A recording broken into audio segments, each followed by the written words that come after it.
like this is a moment for me to be a demon. Like go demon. I always drop beautiful and positive music. Amaze I don't is ever my let favorite my streamer, bad bringing side. you nothing but the best freestyles. We got both demons. Demon time, God man, damn these people now would never know what it feels like to even wanna fucking grow. Say they like me, but never even wanna show that fake shit. Ain't no way we out here going low. Sub tweets like we on a Jerry Springer show. All actors, the way they life a movie growth. I done seen a whole lot up in this industry. It come with history, acting like we have some chemistry. I'm feeling lost, how the hell they even get to me? I should've known I was dumb to think they lifted me. On repeat, never think that they respected me. I got a piece coming hard with all this energy. I'm feeling so consumed, like what the hell to do? How do I improve when they hate the truth? Man, I'm so confused, about to buzz and views. Fuck all of these views, I don't wanna lose. What am I to do when your black is never much for you? Tears in my eyes, are my feelings hurt? Or did I hold back so long I'm about to go berserk? I can't quit, I can't have, but I can go and learn. Focus this power, put in knowledge while I go to work. I love God, but I ain't never ever been to church. But I can praise how I was raised, guess I know my worth. Granted with light, with this thing we call it Mother Earth. Came with a price that wasn't right from the day of birth. Losing my dad was the hardest thing to ever see. Looking at God, see you took the only part of me. Trusting his wall, I hate it all, who the hell is he? My darkest time will never ever get the best of me. Too busy cooking, got no time to look for recipes. Creators, all they ever did was try to stop with me. Man, there's nothing new, I only bring the truth. Money for the views, the only thing to do, I never wanna see it through. I'm so tired of the same shit. Missed opportunities for people who just go quit. Never be thinking, always thinking that they ain't shit. Looking at numbers and they losing when that thing dips. Turn off the numbers, I've been giving out the same tips. The same trolls always sucking on my damn stick. They see the print, so they know I'm built the same bricks. I fucking grind, we don't ever use the word quit. Runs my art, got these demons saying the same shit. My heart is torn, there's some shit that I just can't fix. Switching it up, I feel like time is moving damn quick. I'm counting every damn blessing, I just can't miss. Let you God know I'm working hard, I'm a future star. Life is full of bars, got the battery that's fully charged. And I'm going in, I just can't pretend while we doing this. Pain is full of pins, think I need to call it in.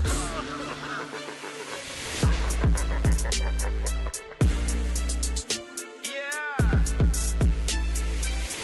Demon time. It's demon time. Well, at least what it felt like to me.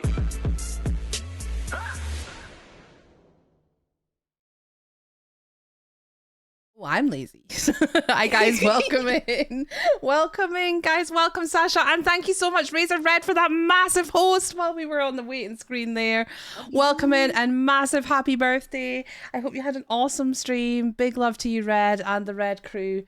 I'm sure that she's probably hammered by now because I tuned in this afternoon and she was already pretty drunk. So, as one should be on their birthday. Absolutely. Go drink some water and get some sleep, Red. We love you lots. But yes, welcome in, Sasha. Welcome to episode 52 of Kick Conversations. Thank you for having me. I'm so excited to be here. Too. I'm so excited too. I love this. I love it so much because like I obviously I've seen your streams. I see you around. I know little bits about you. We have mutual friends. I see all the cool shit you're doing out there. But I'm so excited to have a chance to sit and get to know you a bit better.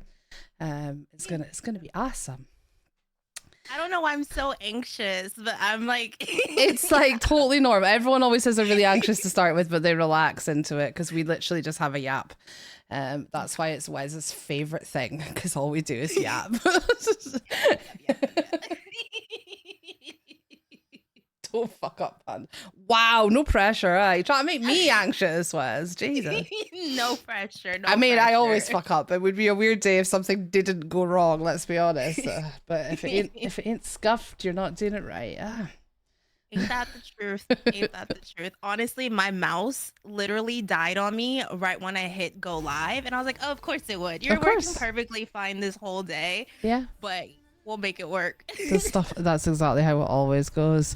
Right. So guys, in my chat, if you're new, if you haven't hung out with us for Kick Conversations before as well, we do feel free to ask questions. I might not read them out as soon as they come in, but I do keep a note of them and because this is a very natural kind of conversation. We just yap, and if your question doesn't fit in with what we're talking about at the time, we will ask it later down the line. Don't feel like I'm ignoring you, chat. The mods will look after you. I'm just going to be really involved in yapping.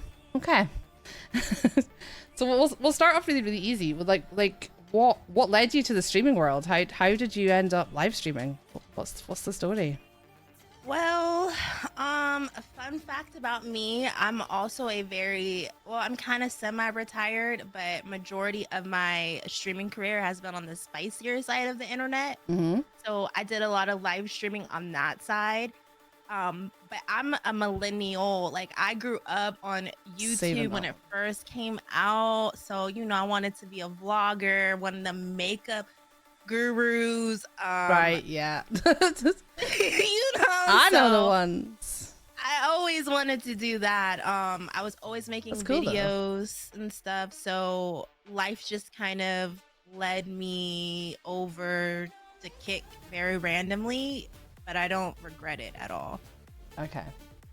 Yeah. So it was all kind of spicy before you came here. You Oh, didn't yeah. do the Twitch world or any of that. I did Twitch while I was still spicy, Right, but okay. Twitch banned me when I literally wasn't doing anything. So I kind of said, all right, maybe this isn't for me. And then Fair. I was told about Kick. I created an account just to keep my username. Didn't stream maybe for like the first 9 months I had my username. And then I kind of made a decision. I love being behind the camera and working as like a personal assistant and helping other creators get their ideas out. So I've been more so behind the scenes as a spicy creator with like the production side of things. I love that. I didn't know that about you. Yeah. See, learning things Yeah, already, there's- guys. There There's you a go. lot. So when was that you started on Kick? Okay, let me see. This is 2025. So I took a year off. I took all of last year off. So 2023. Oh shit. I think it was like August 2023 or like beginning of September 2023 is when So I you're actually hit go Coming live. up for 2 years then. Yeah. Well, Yeah? I mean technically yeah, but I did take a year off, so I really don't Okay. count it. Fair. But still, wow, time flies. Yeah, it does go quick. So what did you do when you first streamed here then? Because when I first came across you, you were doing art. You were doing your art stuff. So I was a bit all over the place. that's all right though. All the best people are. I did a lot of art back then too. I really enjoyed doing art, but I was really like a just chatting cosplay fanatic. I would dress up Love every that. day in a different cosplay. We did cooking streams, and I was really known back at that time for like dancing on my chairs. Like we would drink a lot, I love and that. then we would start dancing on our chairs and stuff. I don't really do too much of that as much anymore, but I would say I was a lot more wild back then than I am now, for sure. Fair. That's fair. We all have a wild side. So, how was Kick? How did you find it when you first started here? How did you find the platform? So my ex actually told me about it and was like, oh, there's this new platform coming out. It's like Twitch, but it's called Kick. And I was like, what the fuck is Kick? Like, I don't know. Like, I don't want to go through what I went through with Twitch. It's not worth it. But he told me to just like sign up for it, save my username just in case, so that way it can be there. And he said that it was a little bit different than Twitch. Like, when you start with a new platform and you grow with it, it's a little bit easier to grow when you grow with the platform than when you come in and it's already overly saturated and you're trying to find your niche or things like that.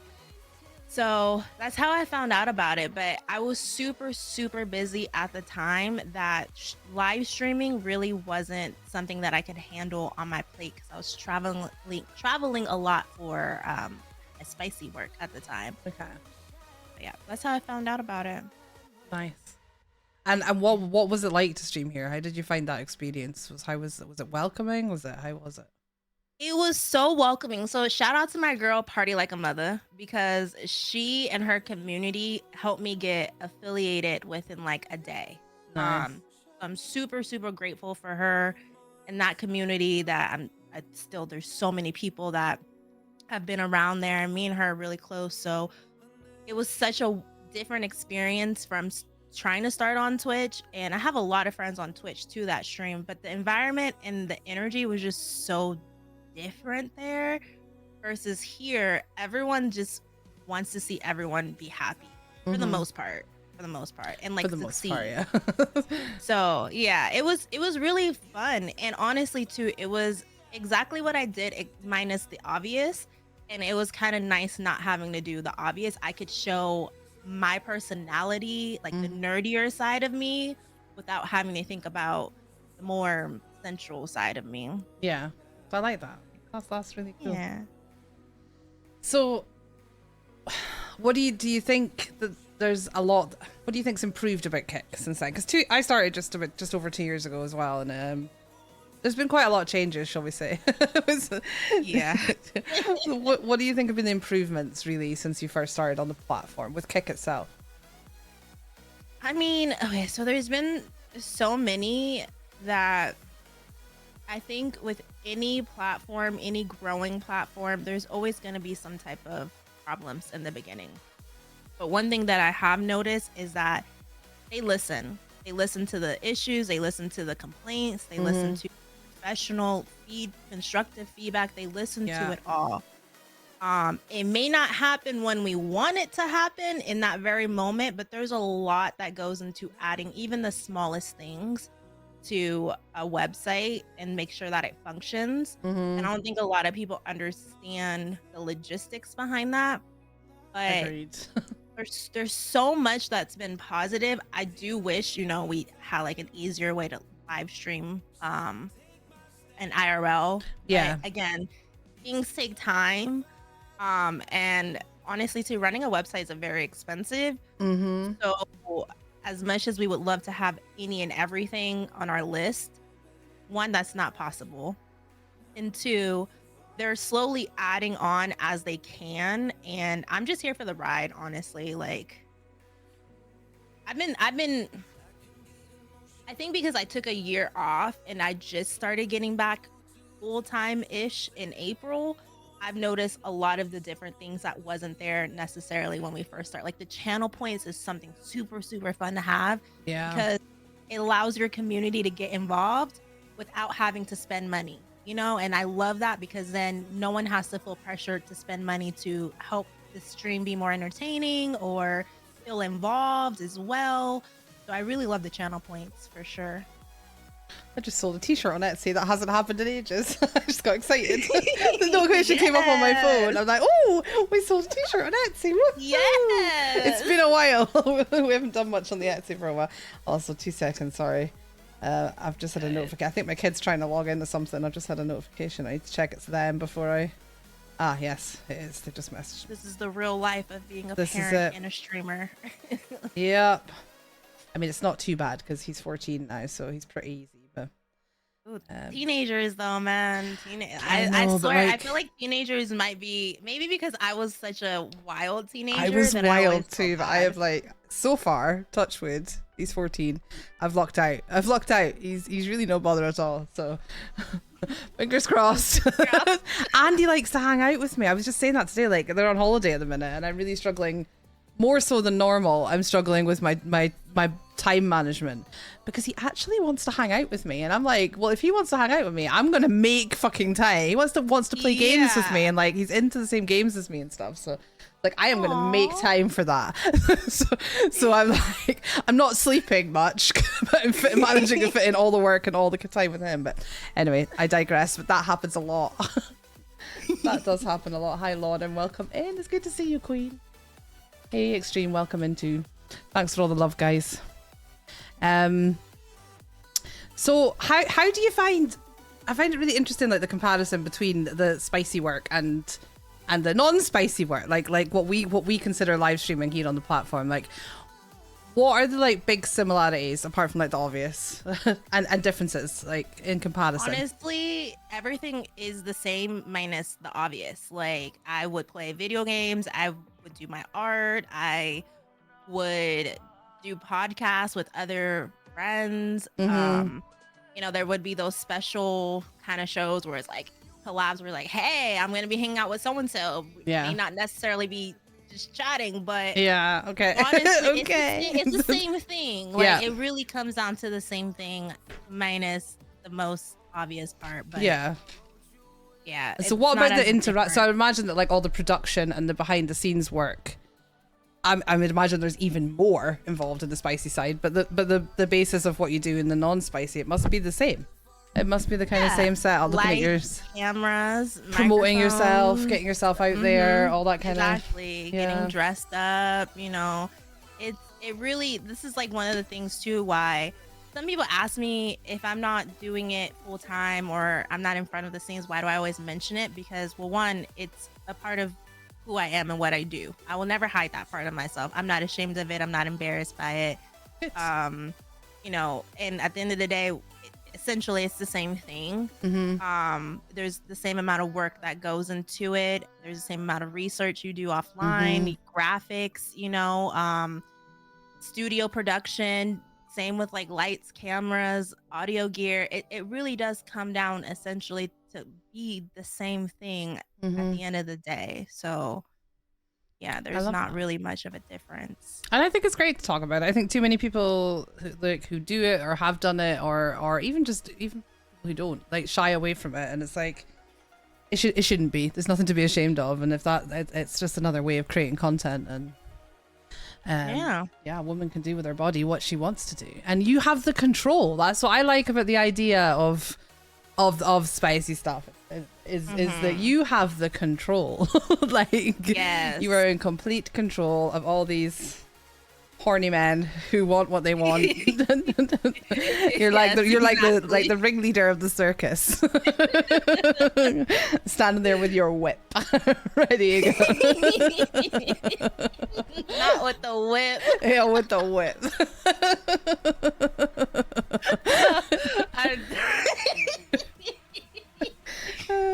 New Panda content. No, I am a 41-year-old overweight woman. That's not coming.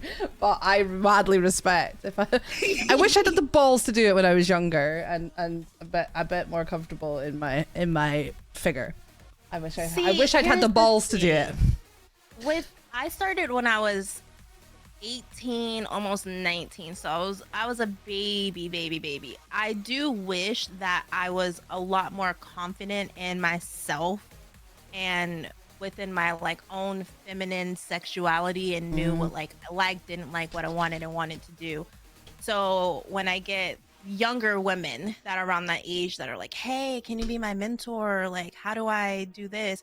I always tell them to just wait a few more years, because if you really want to do it, it'll still be there in a couple of years. Because I wish I would have started a little bit later, maybe at least like 21, 22. Yeah. So, but that's also like a controversial thing. People are like, oh, you're 18, you should be able, I mean, you can do whatever you want, but I don't think that young. I was fresh out of high school too, like 6 months out of high school. So yeah. I don't think I was really mature enough emotionally to know exactly 100% what I was committing myself to. Eventually, obviously, I realized really quickly, but yeah, I would have waited a little bit longer on that for sure. Yeah. Yeah. No, I love that. So, but coming back to Kick, you said you did a little bit on Twitch, but you got banned. So obviously the slightly more, do you mind saying what you got banned for, or would you rather? I was legit wearing a fully, like a more covered bodysuit than what I am wearing right now. It's wild. A pair of jeans, playing a video game with another friend in Discord, and I got banned. And I don't know if the only thing I had that even connected me to anything that wasn't safe for work was my Twitter link. That's the only, I wasn't doing anything, like I wasn't even twerking. I wasn't doing anything. I was sitting in my chair and I got banned. It's wild, isn't it? So it must have felt like when you came to Kick compared to that, it must have been like, woo, we can kind of, especially 2 years ago, because you really could do what you really could do what you wanted 2 years ago. Sometimes I was confused on what site am I on, because yeah, it was a bit of the Wild West till they got their moderation. So what do you think about the... No, you're good. So how do you feel about the changes because they have tightened up the moderation a little bit? Like I personally feel like they still you're still a lot freer here than you are on other platforms, but they have tightened up that moderation just to keep people safe and comfortable and things. How do you feel on the changes in the moderation that have happened in the last 2 years? I think they're great. They're for like our safety, because anyone has access to this site. Like you can click your 18 or whatever above and not really be. There's no like checking. No, there's no way to check. There's a place, like there is a time and a place for everything. And I feel like what was going on 2 years ago definitely did not need to be on Kick. I do appreciate that Kick allows us to be adults and make adult content within, guidelines, because there's always that line. So I love that they are tightening up on things, because I come here for a reason. If I want something else, there's other places you can go to for those reasons. Like Kick is not that place. Yeah. So I think honestly there could be a little bit more tightening up, but nothing's perfect. Yeah. No one's perfect. So, but I love where it is now for sure. I think a lot of it is kind of is it possible? Is it the reporting? Because they always say, I know Andrew always says that like if that people need to report the stuff, because they can't have eyes on all streams at all times. So is it a case of the things that we're seeing that are still happening that maybe shouldn't be? Are they actually being raised to moderation? Like are they actually being brought to the team? Could that be an easier process? Yeah, I think there can always be some type of improvement, but also my thing is, if this is just me though, if I don't like something, I just don't watch it. Like I just click next, or I go down to a new channel. I haven't even got makeup on. You're doing something like, I don't know, there's on another platform where someone brought out a pew pew, Yeah, but that was okay like though. That. Yeah, That's okay if you're friends with the fucking CEO, but yeah. I'm not naming any names. Oh, or name them, anything. why not? We don't need to. We all see it, but feel free. But stuff like that, I think, should definitely have like some type of repercussions, and there should be some type of report and like action done. But if you see a girl and she's wearing a bikini and she's in the right category and the bikini might be too small, just don't watch her. I don't think that should necessarily be something that should be reported. I mean, you can literally turn that category off if you want. Exactly. Like, if you don't like, turn it off. You don't like boobs, what's wrong with you? But if you, if you don't like, if you don't like boobs, then you can literally turn off that category. So they'll still pop up in other places, but your main feed and everything else, you just won't see it. So, just turn it off and stop complaining. Exactly, and not that hard. No, we're adults. We exactly that. Exactly. Do you think that there's apart from that, you said they could do a little bit more on moderation? Do you think there's anything that Kit could still be doing better? You can be honest here. Honestly. It's like spill the tea. Spill the tea. Yeah.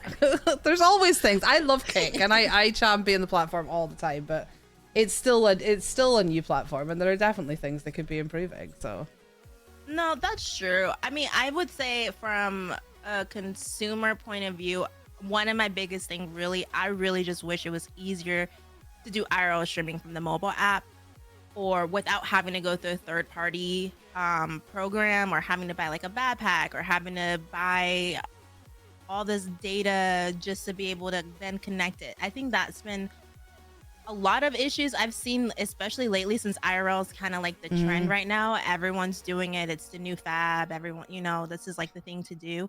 I think that's probably my biggest thing that's been on my mind lately, is just that. Yeah. But there's every like normal day to day. Sure, like the botting being an issue. That could be worked on, but also it's not that big of a deal where it's gonna be something that I want to bitch and complain about. No. It's like whatever, Exactly. I see it, I move on from it. We pick what we spend our energy on, don't we? Yeah. And I do think there's something going on in the background with botting specifically and things like that, because there's definitely been changes. Yeah, there's a lot of bot attacks going on. It's not as bad now. A couple of weeks ago, it was like I don't know if you were the same, but every single stream, like I stream most days, and every stream was like chatbot, viewbot, follow bot. Yeah. Every single time. In fact, my follower alerts are still on silent because we got follow bot so many times.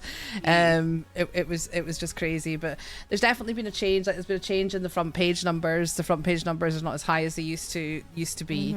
They definitely seem to be. I've seen people. There are people out there who've chosen to spend their energy like exposing these botters and things, and if that's what you want to do with your time, then that's fine by me. But I've seen posts showing that people who are clearly botting, their numbers are starting to be pulled up, and the numbers are starting to drop and things. You know, those kind of people that go live with one viewer and then 2 minutes in they have 180 viewers and then they have 180 viewers for the whole stream. Well, I've definitely seen evidence that those kind of people are hitting that 180, but then 10 minutes later it's dropping back down to like 10. I do think that there's work being done on it in the background. Yeah, and I'm sure they're probably working on some other stuff that they find is more important than worrying about. I mean, at the end of the day, it just makes the streamer look bad because it's so obvious when you view bot. Like, it's obvious. Everyone can see it. Everyone knows it. You know, it's just, if that's what you choose to do, that's what you choose to do. But it also doesn't help you as a creator to really create a brand or a community or to grow or even brand opportunities. Like, it's so obvious. So if you want to sabotage yourself, then by all means, do what you do, boo. Yeah, I have heard people as well like commenting on the effect that it'll have, because it's not just here. Like, people talk like it's just happening on Kick, and it's really not. It's happening everywhere now, and it is a problem everywhere. But you know, I hear people talking about how if it carries on, it'll have a negative effect on the industry as a whole, because like big brands and things are gonna, if it carries on like this, big brands will stop seeing CCV as the metric to look at sponsors for, because like how can that be reliable anymore if botting is so much more common now than it was 5 years ago? Then how can that be the metric that they hire people on, you know, to represent their product? That's true. Yeah, big shifts and things. While we're on the topic of botters, we always at the moment have a little chat about the other side of inflating views on the platform, which is the tabbers. The tabbers, the tabbers, the emote spammers, the tabbing while live people. Good old emote spammers. What's your general thoughts on creators who are doing this? Got you all the got you locked in fammers. Locked in, fam. Got you locked in. We literally have a command in my channel that if you do exclamation point locked in, it says lock us in and we'll lock you out. Stolen. That was shamelessly stolen from BB Jess when she had a big rant about it on Twitter a few months ago. Got you up, gang, Kick live. I mean, like all the good creators have literally just, it's like an in joke for us now. Like the people who actually put the work in. But no, what are your thoughts on them in general? Okay, I'll be honest. Honestly, they are annoying because I'm not talking to the person that's in there. Like, you have no want to interact with me or anyone in my chat and community. Yeah. But on the other side, since I am partner now, it's like, you want to throw that emote, you're paying me. But I'd rather not be paid and build a relationship with a real person and like build some type of connection, get to know who is always coming in. Like, can you say hello? Like, if all you do is drop emotes, at a certain point they just get banned because it's really annoying. It takes away. I don't even want to acknowledge them anymore, but then I feel rude because I'm not acknowledging, but I'm acknowledging everyone else. So it's a weird situation, but honestly, I don't like it at all because you're not talking to me. Ban them. Hi, Red. Ban them. It was Red that convinced me. I changed my rules after a chat with Red last year. I was thinking about that, Red, and it's coming up for a year since we had that chat. That's how long this shit's been going down. Like, it's coming up for a year since I had a chat with Red and got got my balls together and put, because I hated it and I really didn't like it. And to be specific for anyone who doesn't know, we're talking about the people who do it when they're live, the people who are live tabbing up other streamers and then emote spamming and putting copy pasted shit. I love emotes. I am also partnered. Put your emotes in my chat. You know, put anything you want in my chat. I don't give a shit, but just don't do it if you don't give a shit about my content, and you never will, because we don't want you here for that. Like, right. And like Wes said, you can't acknowledge someone that just doesn't give a fuck. You know, like they don't care. So why give them the attention that they want but don't want? It just doesn't make sense. No, because by the time you've read their copy pasta message or acknowledged their emotes, they've already fucking copy pasted them into 5 more chats while they're live. It just it boggles my brain. But like I say, for almost a year, we've had a rule where we don't immediately ban, we time out and we ban repeat offenders. Which most of them tend to be in the end. No, literally. But and I've been quite happy. I've been quite happy personally with that system, and it is what it is, and people can do what the fuck they want with their time. But I did put a tweet out recently, and I have been a little bit more vocal about it recently because I am a bit miffed. I'm a bit confused about how many of these people are now getting verified and partnered with the platform. And that when that started happening, that's when I kind of spoke up. Thank you for the follow, Waffle. No, yeah, I did notice that too.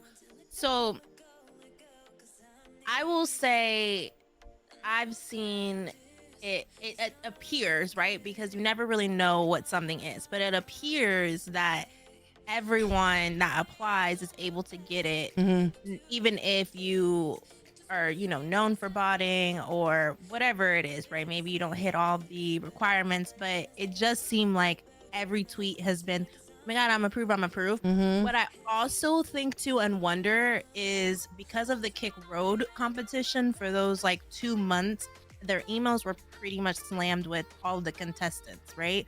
So I wonder if those applications, if they were pushed to the side and then now Kick staff is finally getting to them and then like approving those that are approved. But that's me also trying to think of both sides of the coin. I'm not entirely sure, but I don't know. It does seem like there's more, oh, I'm approved than, oh, I'm not approved. What's going on with this? Like, this is bullshit. Yeah. And it's repeated for me. It's names that I've seen be banned in my chat, and that I see doing it in other people's chats all the time. Like it's those people that I keep seeing. Fuck off, Nikki. Yeah, Nikki's locked in. It's those people that I keep seeing getting viral, and it also, like, I've had a lot of friends, like other friends who got partnered right at the same time as me and verified around about the same time as me a few months ago, who are like feeling like look, I did all this work and I did this the right way, and now like we're surrounded, but what does it actually mean when people are achieving the same thing I've got by inflate, because it is falsely inflating your numbers. I mean, there's no other way about it. These people are literally doing that so that all the other people will do it to them. Lizzie's just said there was somebody, let me find it. There was somebody in my chat 20 minutes ago, apparently. There was a verified and partnered streamer. He had over 1,000 people in his stream, and they were all doing the same thing. His stream was full of people doing the same thing. And then I've had people who are quite new to Kick and new streamers, and they're feeling really disheartened because they're like, I really want to get verified, but I'm surrounded by I'm watching people who started the same time as me get verified now because they've done it that way. And it's like, it pushed me to the point of speaking up and putting a post out that didn't actually get a response from Kick, but I felt better putting it out there and got a lot of support. It got a lot of support back. I just feel like Kick always say that these people won't be rewarded. They've always said they're aware of botting and tabbing. It's part of the industry, but it's not okay, and that it won't be rewarded. And their actions, for the first time since I've been here, their actions on this don't feel like they're matching their words. Me on my soapbox again. I partially agree with that, but I also feel like it's not necessarily fair to just expect Kick staff to be able to like handle and do every single thing. And I think sometimes and I'll say we because I stream on here. I think that we expect them to see a problem and then like fix it immediately. And if it doesn't get fixed immediately, then it's like, let's all riot, like let's get their attention. But I also am sure that they notice it and they see it. But then we're also bitching and complaining about how we want a mobile app version where we can stream live, or we want to be able to pay our mods directly through the dashboard, you know? So it's like they kind of need to weigh what is a high priority versus what is bullshit that could be dealt with later, and then we can get to it. That's just how I kind of view it. Yeah. But, you know. But then they are receiving each individual application for partner or verified and then approving them. True. Or not. That is true. If they know there's an issue there, they could pause. Do you know what I mean? They could pause. It's true, 100%. I totally get what you're saying, and on everything else, I always kind of say the same thing, that we can't expect miracles from them. But this is not so much a change as just there's a decision being made when somebody is being made verified or partnered or not. That's a decision that somebody is making, and I mean, how is that decision being made if people who literally because more and more people with verified ticks are coming in and doing it in chats, like, and I after I posted that partners post, too. Partners There's a too? lot of partners that are doing it that I see, I notice, and I keep pushing, but I'm like, yeah, I just did my one very, very respectfully worded tweet and I tagged Andrew Santa Maria, and that's it, I left it. But once I did that, I did start thinking, I'm going to keep like some little evidence, some little we've got one right now. Some little some little screenshots, and like I did a video. I was in a friend's stream, and somebody that I knew had just been verified, just been partnered, came in with a verified tick and did it in their stream. So I thought I clicked on them.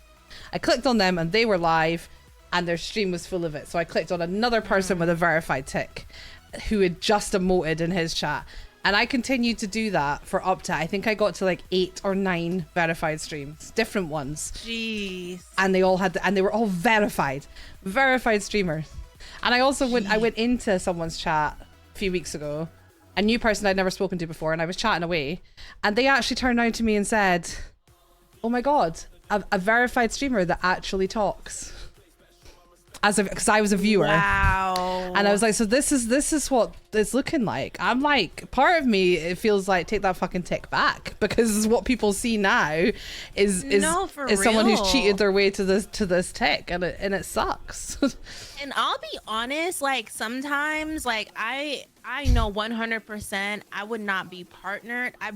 I feel like I would be at least verified, but I know I would not have reached partner if it wasn't for the Kick Road competition and them allowing front page views to count specifically for the contestants during that time. I know 100%. And sometimes I'm like, I don't know if I actually really deserve a partner because I was put on the front page. But also, I worked my ass off, and I wasn't just put on the front page. Like, I put in a pitch. I made sure when I was on the front page that I tried to have all my shit together, minus my tech issues. I mean, but you know, but some people could sit there and say, "Oh, what you put on the front page, so that's why you got partner." Like, yeah, I fucking know it. But also, I utilized the resources to my tools that I had in my advantage at that moment. And I also put in the work so that way I could feel like I, earned it at the end of the day. But I feel like if you're not upholding what it's supposed to mean, then you should be able to get it taken away. Because, I mean, there's people that were verified that hadn't streamed for, a year or so. They lost their check mark because they weren't active on the platform. So why not take away something if you know someone is cheating the system and you're not even being like smart about it, bro? Like, it's so obvious. Like, if you're gonna cheat the system, at least, I don't know, at least gotta be creative in some way. Yeah, Hoofy's saying she feels you on that, because she also got partnered after Pitch Kick, and I can relate to an extent. I got my verified. I hit the metrics, but my I hit the metrics when they reduced them. I was already hitting the metrics. I'd been hitting those metrics for like 3. I was stuck at those metrics, like 55, for like 3 months, and then they lowered those numbers, and I was like, yes, it was brilliant. But then they introduced the fast track to partner, and I had recently, I very recently hit YouTube partner the same day that I got verified on Kick. So I was a very recent YouTube partner. So I instantly replied when they released Fast Track as well, and I was instantly accepted into partner program. But then a few weeks later, they introduced that you had to have a certain amount of subscribers on YouTube. Now, had they done that from the start, I wouldn't have been eligible to apply.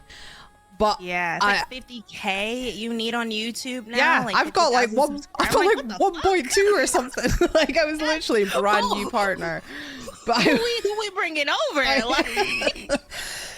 know. But I was like right in there. I'm gonna, and I got in there. And the thing is, there's loopholes like that. But then the only people I've ever seen who to get partnered, and most of the people that I've seen get partnered through little loopholes like that, whether it's like Pitch Kick giving you that little step up, but not taking away from how much work that was, or that partnered thing, is like it's all people who work their ass off. Because it's the one thing I've always said is no one will ever take away from me. Say what you want about the fact that I got my partnership from the Fast Track before they actually changed the rules.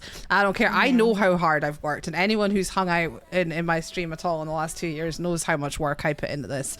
And what partner means to me, and it's what you do with it next as well. Because I see a lot of people. I have seen some people who got partner through Pitch Kick and just kind of went okay, and went back to doing. That's me. Like, I'll be honest. So I talk a lot about mental health on my platform. Like, I try to advocate about it. Yeah. And I know what a lot of people don't know about me is when I started the competition, it was because I was in a very, very, very dark place, and I needed something to like keep my mind off of it. And I was like, okay, this is like a perfect opportunity.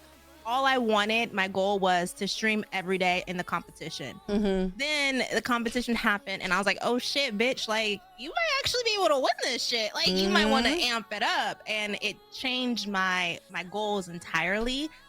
After the competition, when I was mentally drained, I was so drained because I felt like I went into like I disassociated during the competition to get through it while dealing with real life at the same time, trying to keep real life offline and then trying to be creative during all that. Yeah. And sometimes life hits you, and I know that I have not been as consistently streaming as I should, especially now that I'm partner, but I'm at a point where I'm like, I need to put myself first and my mental health first, and to figure out too, like, what do I want to do? Because I feel like this partnership literally, it didn't fall in my lap, but it kind of fell in my lap because of what I was doing to, I'm going to say earn it, because it definitely wasn't given, but to earn it. Yeah. But I can't sit here and be like, yeah, Panda, you right, like you get that partner, and then no, because that's me. Like I think I haven't streamed in like a week, and then before that it was another week, you know. But life happens. Life That's does happen. Life does happen, and it's important to talk about that, and we will get into that a little bit more later, because we talk about mental health here a lot as well, because I think it's super important to talk about it in this space. Things, but I can just tell by the kind of person you are and the kind of creator you are that, like I say, everything you've just said there, what you've said about what you're going to do with the partnership and what you're going to do next, that's the thing, that's the difference. Like some people got partnerships, whether it was through Pitch Kick or whatever, and then believed that they could go back to streaming doing exactly the same thing they were doing before Pitch Kick, when they had much lower CCV, and not putting in any extra new effort and not thinking out what they want to do next, and expected to start seeing a success out of the partnership. That's kind of what I mean. What you've said is totally real, and it happens in life, and you have that self-awareness to know that, you know, you're not expecting to be making all this partnership money because you don't know yet quite what direction you're gonna go. You know, keep it real. I mean, I've been working solid since I got it and streaming almost every day, and I'm still like yeah, it's a nice little Our first month, I said, "What the fuck? What is this?" Like, I was like, okay, let's reevaluate. Let's figure out what we could do to maybe make it more. Yes, but also like, it's not what I think some people might think that you get is. So that was definitely like okay. Yeah. Like, It was kind of exactly what, to be honest, it was kind of exactly what I expected. Because I do a lot of research and I look at, so I'm the kind of person that like picks everything apart. You know, when you see these big streamers posting, I made this X amount in this stream, and I look at it and I was like, well, they had like 10,000 viewers and a chat that didn't stop, and they made X amount, and I've got this like normally between 30 and 60 viewers and a reasonably busy chat. Sometimes we get that goes up a bit higher, like, so I managed to kind of scale that down in my brain and have realistic expectations. A lot of people struggle with that scaling down bit. for sure. like you got to scale that way down. Like whatever you think it is, just bring it down. Bring it down more. Scale it down. But the thing that always keeps me going is that there isn't a ceiling. Like, I don't think I'm ever going to be one of those people making the money that likes that Asmongold and Aiden Ross are making from streams and things. But I see the potential. I see the potential of what it could be, and it's also because I do this full time and live streaming is the main thing I do. Getting any extra money for it, guaranteed every time I stream, is huge, because it's that little safety net. It might not be tons, but the equivalent of 10 subs here or 20 subs there on a week when you're not getting a lot of subs, getting that just for being live for 3 days in a row is a godsend when this is kind of your only income. You know, it is that little safety net, and but I've just used it as motivation to like, what can we do next? How can we grow more? How, you know, what yeah, it's how you use that. Yeah, I definitely did look at my partnership in a negative way because of what like my KPP like was, and especially like my first month I put in a lot of hours and stuff, and I wasn't expecting like this enormous amount, but I was just like, damn. But I think instead it wasn't until maybe very, very recently where I was like, all right, what can we do differently to try to make this more financially beneficial for you? But before I was like, no, like I don't want to put 8 hours of my time to make this amount of money. Like it just doesn't make sense to me, and mentally it's like I'm already battling with other stuff that the last thing I want to do is know that I'm counting like in my head, and then I start getting anxious about it, and then I just turn negative. So I definitely did look at it very negatively, and I'm trying to take that and go, all right, if this is how it is now, what can we do to make it better? Because like you said, there's no cap, there's no limit. So it's up to you to try to figure that part out. And I wish that my mind would naturally make me think that way first, instead of me having to be like negative Nancy, go through that, beat myself up, and then finally come to the point where it's like, okay, what can we do? Like we need to switch it up. So I agree with what you said there. Yeah, it's not easy though. It's hard to. No. Yeah, no, it's just not easy.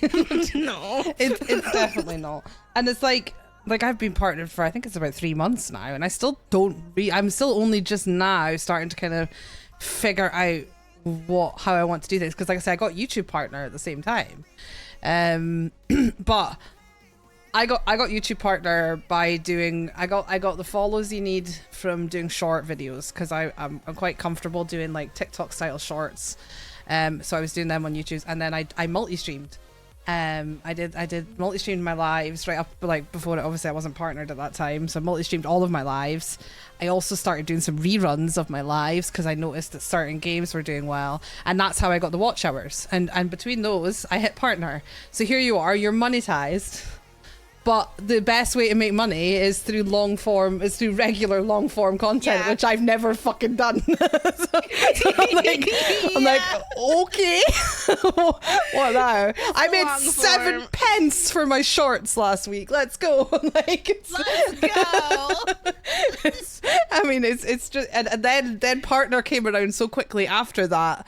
And for me, as someone who does this full time and I do a lot of streams all the time, it was kind of a big change up of mindset, you know, like suddenly, like I'm not somebody who watched the numbers the whole time when I was streaming, but when you're going for a goal like verification or partnered, you keep an eye on them. You have a rough idea where your ups and downs are.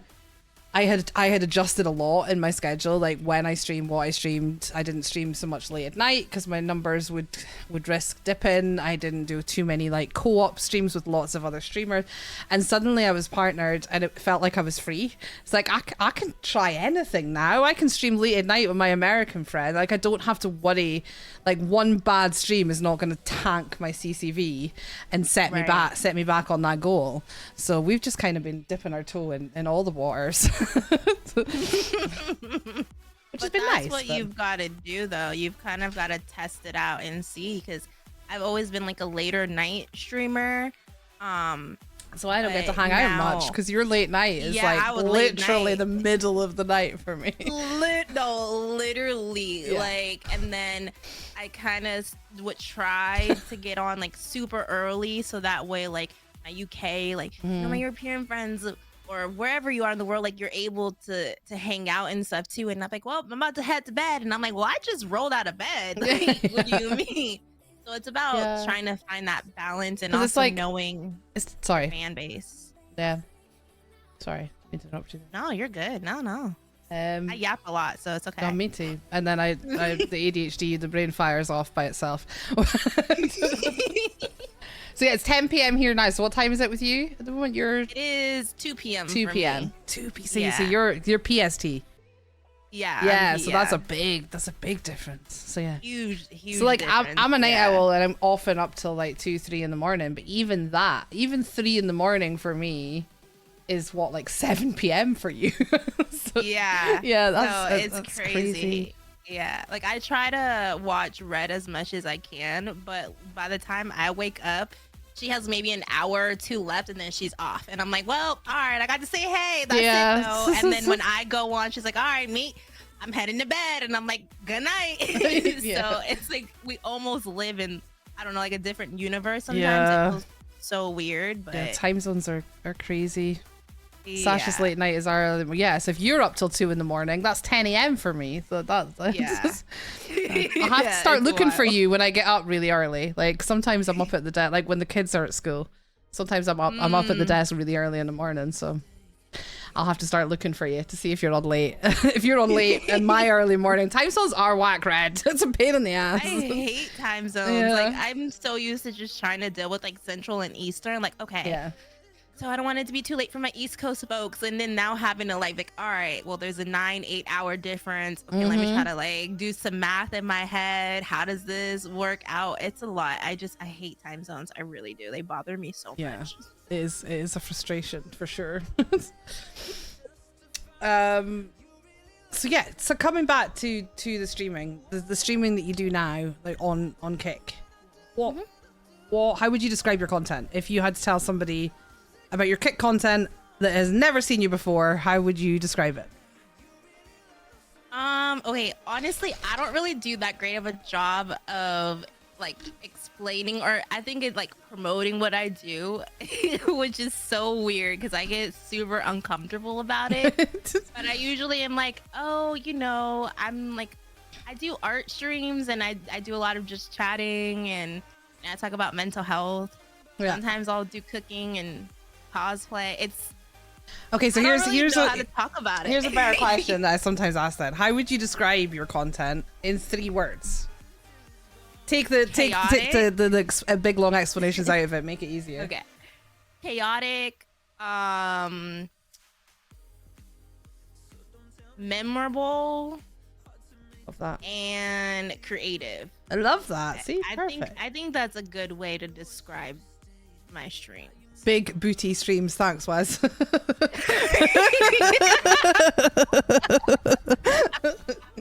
That too, right? So do you ever play games on stream, or is that not something you really do anymore? At the moment? No. I don't really have the capacity to play games. My laptop, baby, let me talk to her real quick, baby. I love you so much. She hanging on. Give her a little tap, yeah. I get that. Yeah, she hanging on. And so anytime I try to run a game, she be like, "Bitch, you asking for the universe right now? Like, you need to chill out." I'm barely giving you the bare minimum. Like, calm down. Oh, but I do enjoy video games. Honestly, the last 2 years, I haven't really done a lot of things that Oh, are of Wes. my interest. What did it He says doing better than red. So. I think that might be a know sore what point, happened? Wes. Imagine your PC blue screening on you on your birthday stream. Oh yeah, that happened today. No. Yeah, I know. How is he gonna do you like that, Red? Honestly. Damn, I wasn't even there for that part. Damn, Yeah. blue screen. That's why her stream looked kind of weird. I didn't want to like say anything to be rude. I was like, why her shit look weird today? Everything looks. Yeah, it was. That It makes was a little bit basic, but we love her even when she's a basic bitch. Where's everything? But I didn't want to be rude. You know, it ain't my shit. Maybe that's how she wanted it. Damn, on her birthday, bro. We love you, Red. We love you, Red. Damn. I love you, bitch. She's just sitting. I can only imagine what's been said on her side right now. Oh shit. Awkward. So games. So do you game off stream then? I don't game off stream, but I will say I'm really into horror games, fighting games. That's my jam. and Sorry, then, what was the second one? I got too excited about horror. fighting games. Oh, okay. Yeah, like Mortal Kombat type shit. Nice, yeah. I'm not into FPS. I suck horribly at them. It doesn't even make for great content because I rage quit. I've broken a controller before. Oh no. I get so pissed off, and when I start losing, like, okay, I'm competitive, so I can take losing, but when I keep getting my ass beat over and over and over, repeat, I yeah. start to get pissed. Like, I get visibly upset. So I try to stay away from those. And then like Sims, but there's this game called Enzoy. Oh, yeah. I really, really want to play because it's Yeah. like an adult version of it. So like shit like that. Yeah. I impulse bought Insoy and ended up refunding it. Because Really? I have The Sims 4 and I used to play it before I streamed. And it's someone I played when I was younger as well. And then I do this thing on my 1 year anniversary on Kick called the Pans Apocalypse, where I turn my community into Sims, and then I use a mod to bring the zombie apocalypse down on them, and they all get killed by the zombies, and it's loads of fun. And we did it on our first year one last year, and it was wicked. And I bought an expansion pack because it had a panda suit in it, and I wanted to wear the panda suit. And I was like, I'm totally going to use this expansion pack. It was like 18 quid or something. In a year, I hadn't touched it. So, because I just didn't have time. Wow, I'm just so yeah. time poor. And like when I don't when play that those kind of happens. games really on stream. And when I'm off stream, I do game, but not that kind of games really. So when I bought Enzoy, because I was all excited, I had a little chat with myself before I even opened it, and I was like, "You are not gonna. You just paid 40 quid for a game that you are never gonna have time to play." so yeah, I Said refunded so. it. Now we had a little delusional moment, did. but let's be real with ourselves. We let the intrusive thoughts win that day. Thank God for Steam's refund policy. No, for real. Part of me wanted to buy it thinking that like, oh, you know, it'll be okay. Like, I'll make it work. Like, it won't crash. Like, stream won't crash. Like, we'll be good. And then I was like, nah, ho, like, be realistic. It's a Those pretty shit- heavy game. It's so heavy. Like, so heavy. So, yeah, but those are the type of games that like I enjoy a lot. And honestly, like when that game came out, everyone was playing it. But honestly, it kind of, I haven't seen anyone Died. touch it. Like it was like a few Dead. weeks, and then there's Yeah. been nothing. So I think I made the right choice. But also, I feel like that's with a lot of things except for GTA RP. Do you do that? No. No. Okay. Just check. Well, I thought that's so rude. Listen. No. a Oh my lot of God. friends How dare play you? it, but it's just not. As if don't I would do know. that. As if. Ew. No, I mean I did create a character. I did like join. I don't remember what city it was back then, but it was for like a split second. And I was like, you know what? There's too much drama wrapped around in this. I got my own real life drama. I'm not trying to have like internet make believe role play drama on top of it. The role so play I didn't thing do is it. it's just not for for me. I'm just really awkward with it. Like I can barely function as myself on stream as on a daily basis. We just get by. Like I can't imagine creating a character. Role playing. I love it because it reminds me of when I went to school for acting. Like I was a theater kid. So I used to love all that.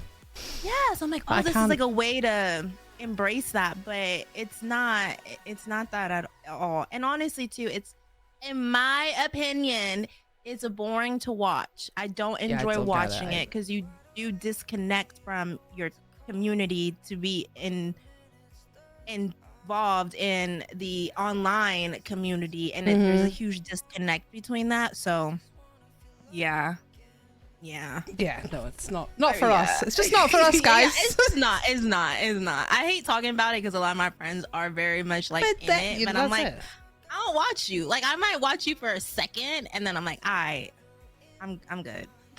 Yeah, in fairness, it's a very popular thing. A lot of people really like watching it. So yeah, good, it's good been for them. For 2 years. I feel like I think this is the longest trend that has been consistent since it first popped off. Which brings me back to why I even talked about it, because like the trends. Inzoi, no one's playing it anymore because it's not like hot and new, but I feel like maybe some people might still play it a lot, just don't stream it because you try to stay current with what's popping at the moment, which is also why I don't stream games, because I'll bust out Sifu, and that game is old. But I love that game. There's a whole market for retro as well, though. Do you ever see, I mean, maybe time zones don't help, but Steamy streamers, do you know Keith? You need to hit up Steamy streamers. He's an Irish ball of fucking crazy energy. I love Keith. He does a lot of retro gaming. I think he's Steamy_streamers, I think. He's been on here before with me, and yeah, he does all the retro, and he does karaoke, and he plays his guitar, and he's just a fucking vibe. And if you ever host, I will stand by to this day the best hosting experience you will ever get. Can we shout him out in my chat, please? If you host into Steamy streamers, you will not get a better welcome anywhere else on this whole platform. It's an experience all on its own. But he does a lot of retro. There's definitely a big audience for older games and for retro stuff.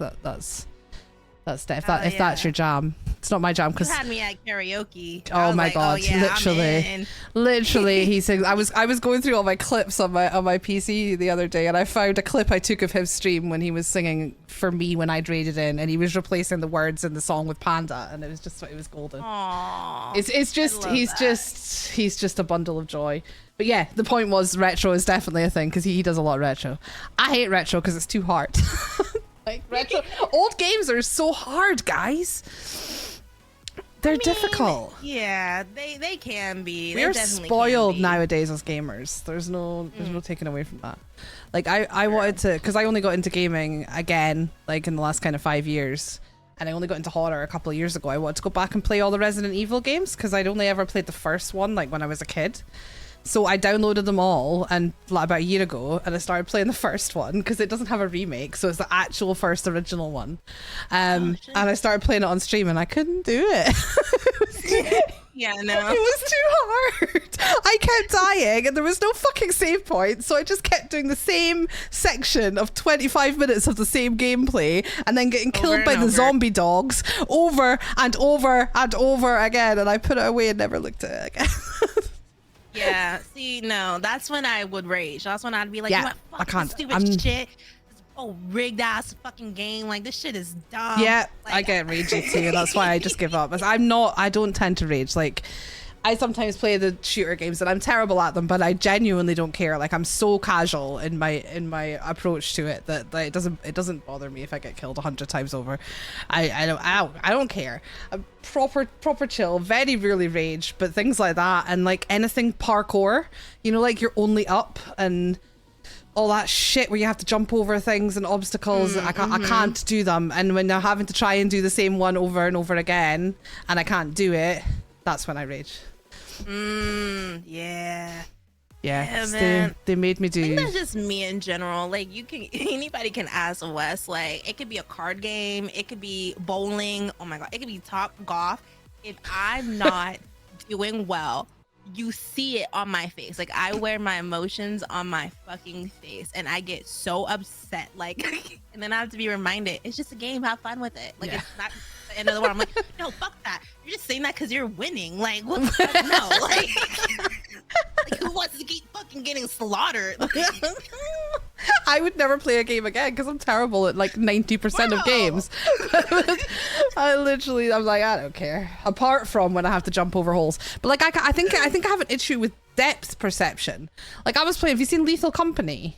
Yes. Yeah, so I was playing used to play Lethal Company every week with my community, and like I couldn't even jump over the holes in that. You know, when there's like a space, I just would misjudge it and fall down the hole every fucking time. I just have a real issue with depth perception in games. I can't do it. So parkour is out for me unless it's a sub goal. Oh man. We did do Chain Together, but that was fucking Eddie's fault because we had a sub. Not that he knew we had a sub goal, but we did have a sub goal to do it, and he decided that was the week he was going to drop in and give us. I think it was 50 subs. But he hit the sub goal without even knowing it was there. And I was just like, I made a video and everything. I was like, fuck you, Eddie. This is Eddie's fault having to play this bloody game. I chained together with 2 friends I'm barely friends with today after them having to play that with me. Oh, man. Oh, no. Anyway, we digress. So is there games now that you do play in your downtime, like off stream? Do you ever grab a game with friends, or is it just not something you've got the space for in your life at the minute? I would say the only like online game is really Putt Party and Discord. That's something that we play a lot as a community, which I tend to get a little ragey on that too because I'm always coming in at last place or whatever. I just think people be cheating, honestly. I think they got like hacks on their shit. Definitely cheating. So what you guys need to do is invite me next time and I will be last, and then Sasha will feel better about herself. You know, you would think, but I'm sorry, I haven't done Putt Party yet, but we've you know what, that would be fun. Like I would get on super early so that way we could all play together because that would be a lot of fun. It is a fun game. It really is. Especially when you get the people that turn on their bots in the game and like, you know, it's like... I'm pretty sure Red was calling Destro the other day when he was on here before we even finished the conversations. She was like Discord calling him to try and get him to play Putt Party. I was like, I'm still talking to him. I'm not done with him yet. Man, fuck Destro. Just kidding. I still have that song. I have that song somewhere. I literally, I made Nikki send me the song so we could play it when he was on the podcast. It's such a good song. Putt Party. Just find you got your Putt Party. I'm assuming. I need to go back to a question actually. While we're having a bit of a giggle break, Nikki, if you're still around, Nikki asked a question earlier and I saved it because it made me laugh and I wanted to hear the story behind it. So this is from Nikki. Do you always pee yourself when you drink, or is it just a Texas thing? Oh my goodness, Nikki, if you're in here, I can't stand you. Listen, okay, this is what happened. This was at Dallas DreamHack this past one, and it was me, he, Red, and Wes. Mag was already like in bed; he was asleep. Like, so the kids were out, right? We were unaccompanied. And a little backstory: me and Wes, we had been drinking like that morning. We have like a little routine. Like whenever we fly somewhere, like we have like our routine. We drink at the airport, we drink on the plane, and so when we landed, we met up with our crew basically for the weekend. So we were already kind of pretty much wasted, and then we were bar hopping and just having like good vibes, right? I call it day like 0 because it wasn't even the day that everybody was arriving before. The day before DreamHack, it was like the day before DreamHack. Anyways, we ended up at this one spot. I think this bouncer guy was like, hey, yo, my friend, he about to sing in here. Like, y'all should come in here. It's free. You just got to order drinks. And we're like, drinks? Okay, let's go. At some point, Wes got really upset with the table. Like, he just did not like the table and the glasses that were on there. Like, he just stood up out of nowhere, and like clears off the table with his hands, and all the beverages literally like fall on my lap. But I'm wearing black pants and it's black inside. Red told me to pull up the picture, and I'm just. Oh my god! Because I looked at these pictures on your Twitter earlier, and I did not clock the wet patch. Oh yeah, I did not clock it at all. Let me see. Have I got? I'm good. We're okay. I'm wearing black pants. I'm looking down. There's nothing on there. So we're walking down Deep Ellum, and I have this big ass piss spot on my pants. And I didn't know. He didn't fucking tell me. Red didn't tell me. And Wes didn't tell me. Okay? None of these motherfuckers told me shit. Wow. It wasn't until I was going through photos and I woke up the next morning and I'm like, what the fuck is this? I don't even remember the photos being taken, but I knew Wes had to take them because they were taken off of my phone. So I mean, the only person that could have taken them was him. So I'm like, what the hell is happening? And I just made the joke of like, oh, you pissed your pants, but I didn't actually pee my pants. It was alcohol, and my pants weren't black enough to cover it. It didn't dry, okay? So I was walking around with a huge ass wet spot. I'm glad we didn't go anywhere with like other streamers. There you go, guys. I wouldn't have even realized. There's the picture. You can all make up. I put the picture up. You can all make up your own mind now. I can't believe I didn't clock it. I did not pee my pants, bro. I mean, it's really, really unfortunate. If that, yeah. Was this before or after Destro tried to get himself shot outside the Waffle House? Because I feel like this last week has just been like all the stories from DreamHack, and I'm so here for it.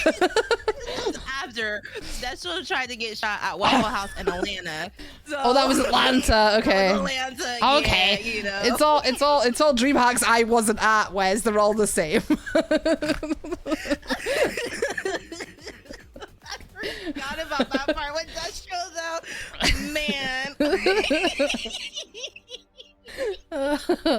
I love it. Thanks for that, guys. Should we just leave that picture up there for a while? Go by all means, go. It makes for a great story. It's a great picture, really to be fair. You guys are adorable. We were fucking a little bit wet, but adorable. A little damp over there, but it's fine. A little damp, just a little moist. A little moist. Nothing wrong with that. So, DreamHack, how many of the DreamHacks have you been to? I've been to 2 Atlantas and 1 Dallas. And how were they? Yeah. Tell us about them. I would say the first Atlanta one I went to, it was just interesting. But my second one I went to, it was a lot of fun. Like there was a lot of great memories. There wasn't really that much drama. It was just like a really, really great time, like 100%. Like I had so much fun. Yeah. And then this past Dallas was also a lot of fun too. Like just being back in a place I hadn't been to in a while, but getting to see it in a much different way. It felt like I had never been to Texas, so that was also really nice and fun to experience. That's super. So this last one, you spoke about being a part of the Kick Road.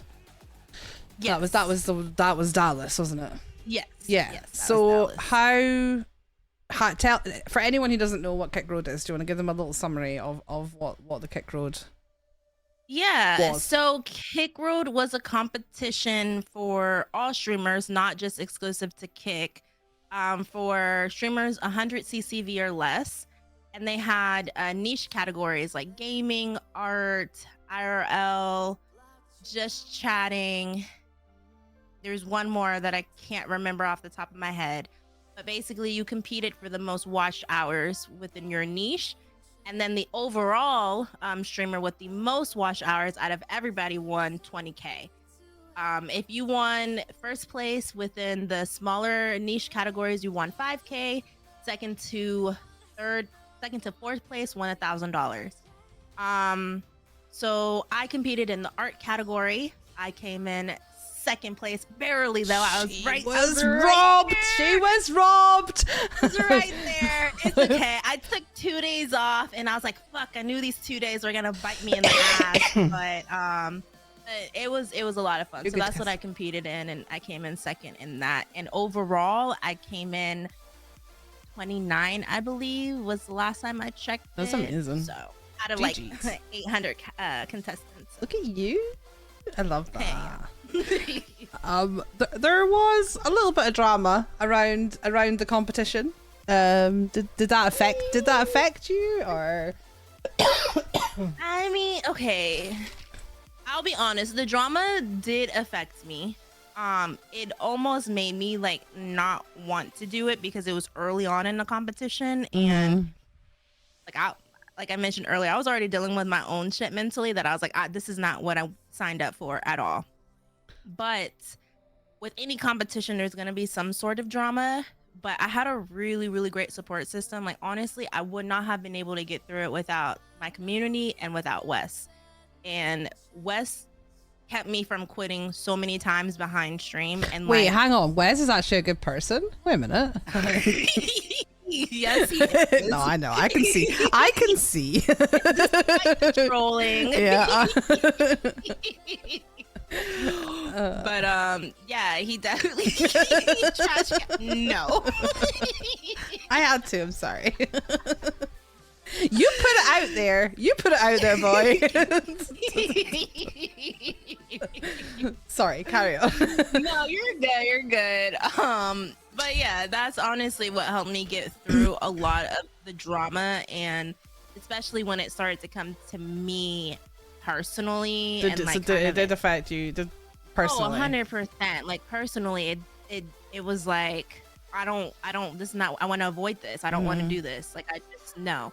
But I was so far into it to the sense of like, if I drop my momentum, I'm basically like giving up on myself because I had a really strong chance to win. And we realized that very quickly in the beginning of the competition. So I remember having you up a lot when you were competing. You had like a space in my monitor. You must have been streaming different hours as well, because you were definitely around more when I was awake.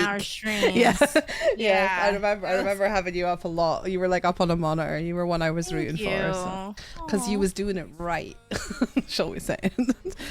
I appreciate that. No, for real.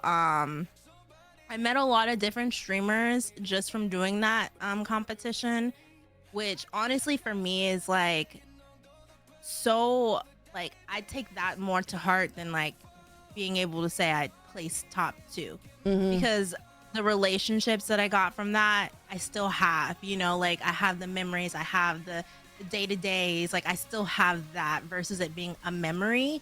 And I didn't realize how many people were actually rooting for me, and people that I didn't even also know that were rooting for me. And it gave me the sense of confidence where I was like, wow, I really have a huge support system that I'm not even aware of. Like, you know, we have lurkers, everyone lurks, not everyone always talks. So it really made me feel, me too. I lurk all the time. And then sometimes I'll chat and then I'll go back to lurking. If I start chatting, I don't stop. I'm a yap. I mean, obviously. Like if I'm trying to do something else, I have to lurk and not say that I'm there, because if I say hi, I'm there for 45 minutes. There we go. For real. So yeah, that definitely is something that I take that with me every day. And there's some people that are like very much a part of my life now that I met through the competition, and I'm like, damn, I would have never have came cross paths with you had I not been a part of this. So yeah, it was a beautiful thing. And like to my mods and like just everyone that showed up every day, no matter how long I was streaming for, like it was just a really beautiful thing to know that I had a lot of people that I'm gonna say cared about me, because they would tell me like, yeah, like even you telling me like you had me up a lot. I'm like, damn, like I didn't know that. Like, thank you, you know, because I couldn't have done it without everyone. Like it was a team thing. Like sure, my name is on it, but like we all got it for me. It's always a we, isn't it? We couldn't achieve the things that we achieved without our communities. 100%. It's the same 100%. Because we were blessed enough to win. We won in Lauren's Kick Community Awards last year. We won the Podcaster of the Year 2024, and I very much see that. I very much see that as something that we achieved. That's something that I couldn't have done without the community, without my mods, without you lot that keep coming on and yapping shit with me every week. Like, it's always a group effort, isn't it? It really is. And aside from that, and like, because I wanted to be more on the positive side, because I think one of the things near the end of the competition, I did allow the drama and the negativity, because I would get a lot of DMs, and it's like, I love that people fucking ride for me. I'm like, fuck yeah, I got fighters in my corner. It was also like, I can't do a lot of things that are being brought to me, and it's draining me. Like, I see it, we're here, we're together, but I cannot do anything about it, and it's making me kind of fall into my negative mindset, which is very easy for me to do. It's like, it takes active work for me not to be in that state of mind. So when I'm trying to be positive and then I have people telling me about the negativity, I'm like, I either do something about it or don't bring it to me, because I can't do anything. So to bring more positivity to the competition, one thing that I was able to create was my Mind and Canvas podcast. And when I got to DreamHack, I didn't realize how much of an impact it truly had until I got to DreamHack. And I had people I'd never seen or known a day in my life that was like, you don't understand how much that did for me. And I was like, this was my purpose of doing this competition. It wasn't to win. It was to make this podcast and get it to reach people that I would never have been able to reach on my own. I love that needed to hear it. So yeah, to make it more of a positive thing. That's amazing. I can talk about the drama, but yeah. I try not to, because then and I've been drinking a little bit, and sometimes my tongue gets a little loose. So my manager Wes, sometimes he be trying to tell me, like, certain things. I love it.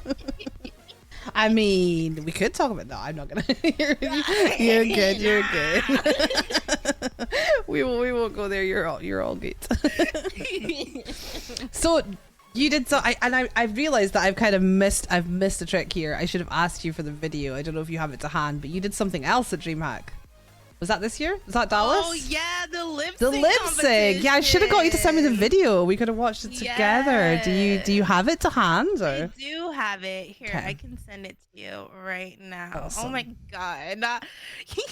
Because you did you win that? You won that? So I came in second place again. She was robbed again. I was literally, honestly, I was robbed that whole weekend. But I realized at the end of it that I don't think my purpose was to come in first place. I think a lot of it was for me to find my confidence, find me again, because I was very, very lost with just where I was, who I was. It was to kind of just get me to fall in like with myself again, like baby steps. And I needed the confidence to know that I'm still that bitch. I've always been that bitch. I just got to get back to being that bitch. But we're going to keep you humbled. We're not going to give you the W. That's not what your purpose is. Here we go. Thank you, Mihi. I will say, though, the lip sync contest, when I watched back in the video, my face, like, I was like, in my head, I was like, yeah, you about to call me. I know I ate that. I ate this shit down. I'm about to win. You did amazing. And they didn't say my name, and I had to fix my face so quick. I was like, bitch, there's cameras everywhere. You need to be a team player. Like, fix your face. Like, fix it. Don't cry. Don't do nothing. Like, be a team player. But I was pissed. What the fuck do you mean I didn't win that? You should have. See, I actually thought you won. You should have won 100%. I didn't watch a huge amount of Dallas because like the FOMO was killing me this year. I watched so much Atlanta last year. I think I put myself into a pit of depression by watching it and getting FOMO. So I didn't watch too much of Dallas, but I did watch that, and I did watch you perform, and I watched them announcing the Kick Road winners as well. Yeah, so I watched you be robbed.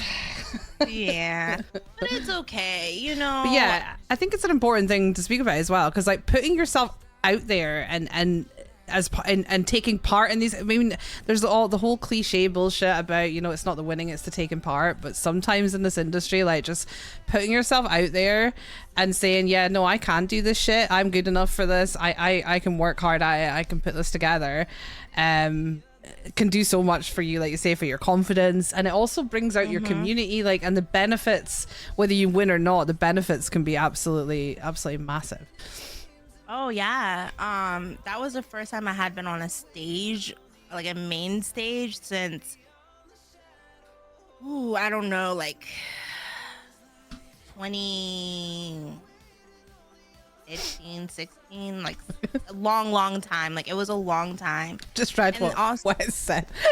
She threw pretzels and I legit came. That's how good it was. Also, honestly though, shout out to Wes for real, because I didn't tell him anything about what I was doing for the lip sync. I kept it very much a secret from him, which I know I was probably being sus, because I was like, no, don't worry about it. Oh, this a whole box of pretzels, like a big ass box of pretzels got delivered. He's like, why'd you order I was like, don't worry about it. Like, you'll be surprised. You'll get it. You'll get it. He's like, what do you mean? Just tell him, like, you'll get it. You'll get it. But when I like got in the audience, like I didn't want to look for him because I get super giggly and like I get that's so like, cute. So I didn't want to look at him, but I already felt kind of cringe. But there was a moment I looked over and he was just here. I've never seen this man smile so big. Oh, I love that. Like, he was just so excited. And then like Dubs would tell me that because he was sitting behind. He was like, yeah, he was like, that's my girl thick. She's thick. I'm rock. So it was just like, that's brilliant. I love it. So, that is adorable. I mean, I'm rock is maybe not adorable, but yeah, the support is adorable. I love it that you guys are enjoying that boat. It's my favorite one. The pandas everywhere. I just got it. Okay, let me make sure I'm sending you the right one. And just sorting my bits as well so we can watch it together. This should work. It worked on Horror Game Club, so we should be able to watch it in the Ninja thing, in Video Ninja, so you can watch it at the same time.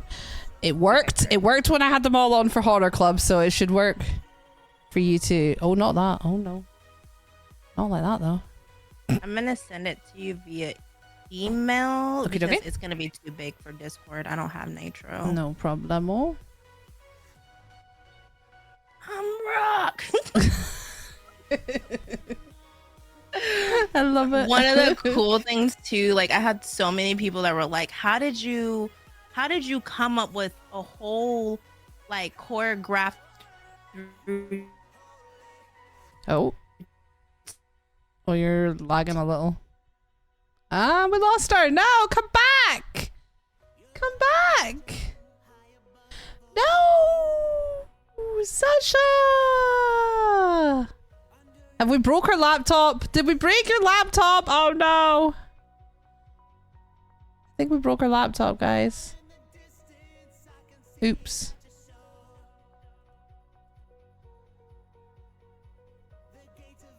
Oopsies. Hopefully she'll be back in a moment. She's talking on her stream. Can you let her know that she's kicked out? She's got...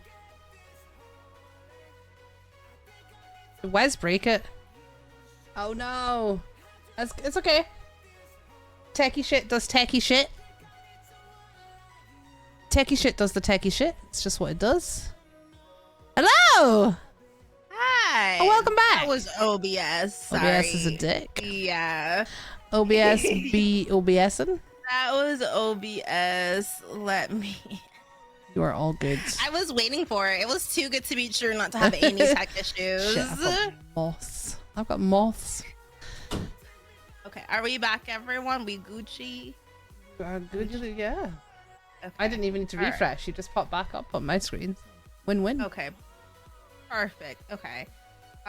So sorry about that. What was I? Oh yeah, I was saying that I would just have like whole honestly, okay, here's a fun thing about me. I grew up on, like Britney Spears, Christina Aguilera, like the OG pop sensations. And I've always wanted to be a pop star. So I just was working out when I was working out, and I put my I'm just testing things. Ignore it. Sorry. you're good. I thought it was me for a second. No, I was like, I'm just testing it. No, I was just testing it for us to watch the video together. But you're good. It's all set up.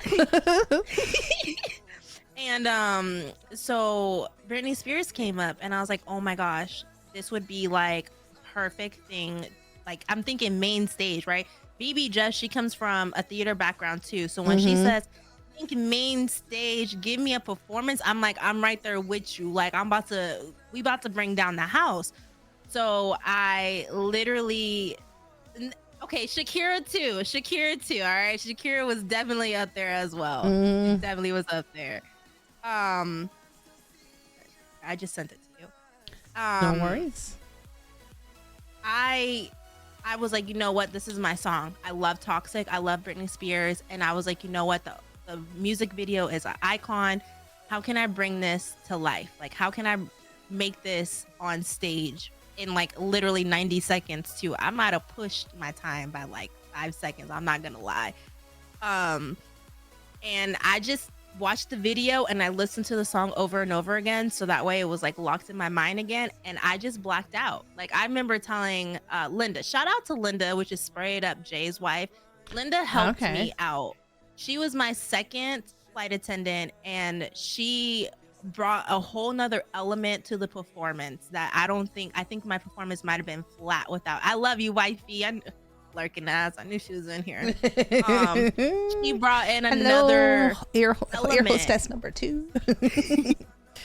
And and she also, like, she gave me like even like the wow factor when I took the wig off. That was her idea. She was like, no, like, put it on top, and then when you get up there, when you take off the flight attendant dress, take the wig off too, and it's like you got a complete transformation. So it was like little details like that stood out was because of her, and her just being like my rock during this, and me knowing that, like, I'm not gonna be out there by myself on the stage. She was there with me, and she really helped me through. Even like I had costume issues last minute where Amazon sent me some shit that didn't need to be sent, and then I had to think of something last minute. And she was there, like, I'm texting her while I'm streaming, and she's like, I like this one, I like this. She was the only person that knew exactly what I was doing. And she would help me whenever I had like an issue or something. So yeah. That's awesome. I love That's so Linda. exciting. Let me just see if we've got this. I'm assuming you can see that? Yes. Okay. Let me just change the scene and hold. This is the first time I've done this on Convos. I did it. Oh, it's tiny. It's tiny, but it's there. Let's make it bigger. Oh, it's also on top of my face. There we go. There we go. The next battle is the audio, but it should be good. We literally use this when we watch our clips back for Horror Game Club. I just put this all together last week, so Ooh. we should now, if I press play, we should all, me, you, and chat, should all hear this in real time. Fingers crossed. Okay. It's quiet. Oh my god, I'm so anxious now. I can't put the volume up any more than that.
keep making some noise for xoSashaRae.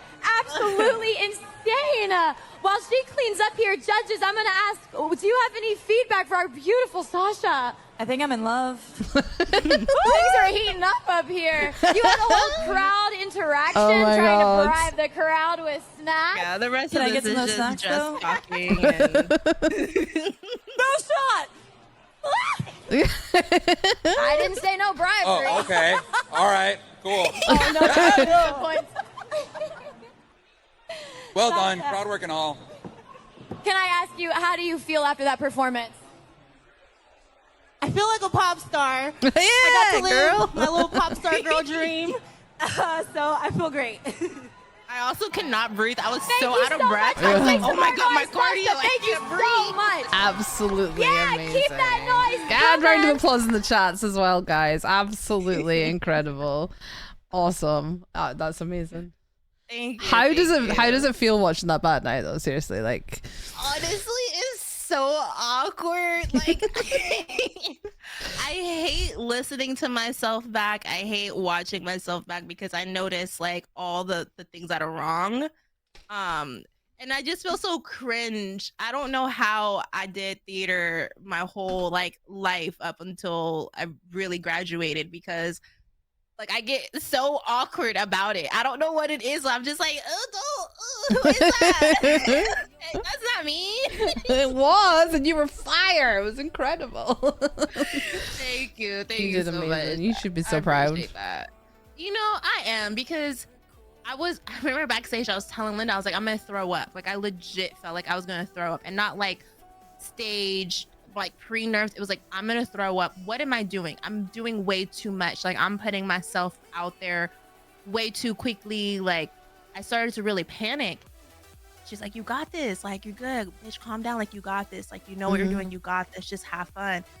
But it really, I went through such a period recently where a lot of things that made me happy, I kind of shut away. And that is performing on stages and like doing stuff like that is what I've done my whole life. So to do that and experience it in real time, it unlocked a door that I didn't even realize consciously I had tucked away. And it made me so happy. Like I was like, man, me and Saj, you were just talking earlier, like if there's another lip sync contest, like we're gonna do a duo. Like I'm like, I hope there's something like that because that fuels my soul and it gives me something to think of. Like, how do I, like now I'm like, I gotta top that performance. Like, what do I do? So it pushes me and it just reminds me of what I grew up doing. And like, I hate saying like, this is who I am, but like performing is who I am, which is why I've been in the stream in some way of performing, and having a creative outlet in some way. So it really is a lot of fun, but it's really awkward to watch back. Sorry for making you do that, but we enjoyed it. We had a great time. I want some pretzels now, and I don't even like pretzels. But you made me want some. I flew with a suitcase that was literally filled with just pretzels. I love that. It was just a suitcase of pretzels, man. Like That's brilliant. Oh, I think I like pretzels now. I think you changed my mind about that. I didn't like pretzels before. I gave one of the guys in the front pretzels and I made direct eye contact with him and I knew I was in it because I gave him my like xoSashaRae eyes and I was like, I forgot what the lyric was and he went, yeah, and I was like, oh yeah, bitch, you about to eat. Like, you about to eat. I love it. I absolutely love it. And I love that that you did something like that and really, it sounds like although it's something you did for a very long time, it sounds like doing it that time was pushing yourself outside of your comfort zone to kind of remember what you used to be comfortable doing. If that makes sense. Yeah, no, 100%. I just see It was some random Wes. It was, I don't know who he was. Okay? Wes wants his name, social security number. I really thought I was a pop star. Okay, I don't know. I mean, the whole fucking place was absolutely lusted after your girl right there. Oh man, even afterwards, like it was like maybe like because that was day 1 of the convention. So like even day 2, day 3, like we had people coming up, which it really like it made me go, damn bitch, like you really did that, because you've got people like, yo, listen, you were robbed, like your performance hands down was the best. They're like, and honestly too, like you look good. And I'm like, oh, thanks, like okay. You know, it's like little like cool moments like that. And I think not that it doesn't mean something when it comes from like your core, but your core in your support system is usually gonna be like positive, you know, like you'll have the ones that'll like tell you when you're wrong, but to hear it from people that you don't know and that never knew you and are like I was looking for you all weekend, I'm so glad I found you. And I'm like, oh, like me, like I forgot I did that shit, like that was like 2 days ago. Yeah, I totally get that. And I see that across the kind of industry as well. Like it's always a weird but really cool feeling when I remember when I first started to kind of grow a little bit, especially through doing these podcasts, like, and I would start to go into a stream where I'd never spoken to anyone before, and I would say hi, and the streamer would know who I was. And even just that, I was like, how do you know who I am? Yeah. Like, regardless of the size of the streamer, whether they were small or big or whatever, just anyone who'd not been in my chat and actually spoken to me that I knew, knowing who I was like, whoa, what's going on? But it's so weird, right? It's totally bizarre, but it's cool, and it is like a nod that you're doing something right, if you know, which is nice. Yeah. But yeah, you've spoken a lot about your own mental health and about struggles with that and things like streaming and being part of this kind of world in general. Do you find that that's had effects negatively or positively or both on your mental health over the years? Probably both, to be honest. I mean, there's always going to be the ass hats and the fucktards that want to try to bring you down. But then you've also got, you know, sometimes I don't want to stream and I'll just turn on the camera and I'm like, this is not going to be a long stream. And then I end up ending the stream like, oh, I'm in a much better mood. Like, this is what I actually needed. This was what I needed for my soul. So I would say it's both good and bad. Yeah. And did you find that kind of like making sure you're taking care of your mental health and balancing things while you're part of the creative industry, did you find that was a learning curve? Or it was a learning curve, but I find myself more so now having a hard time getting readjusted to things quicker than I did before.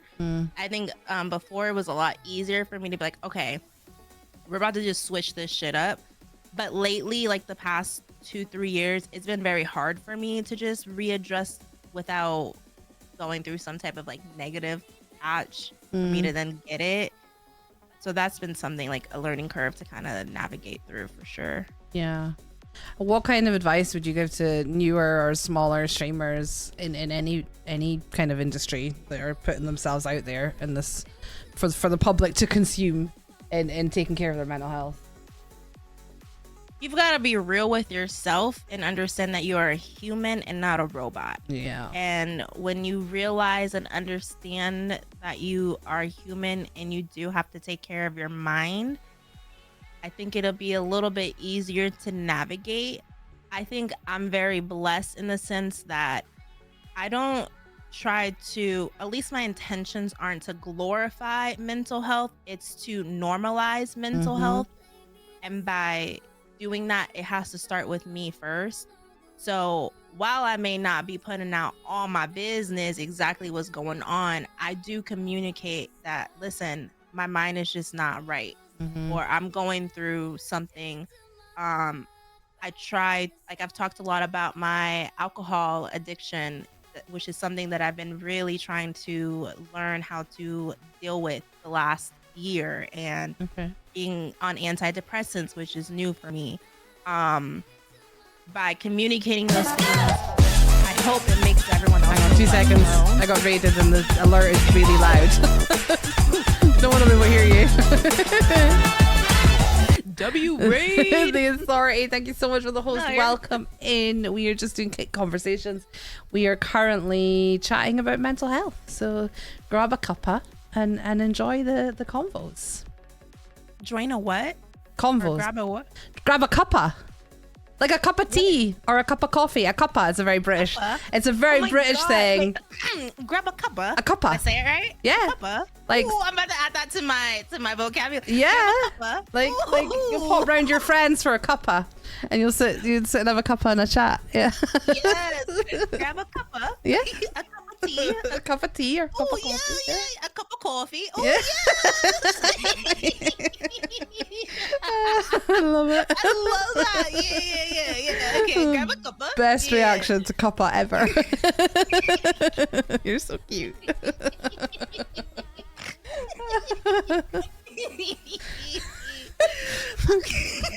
She's gone. She's gone, guys. We lost her.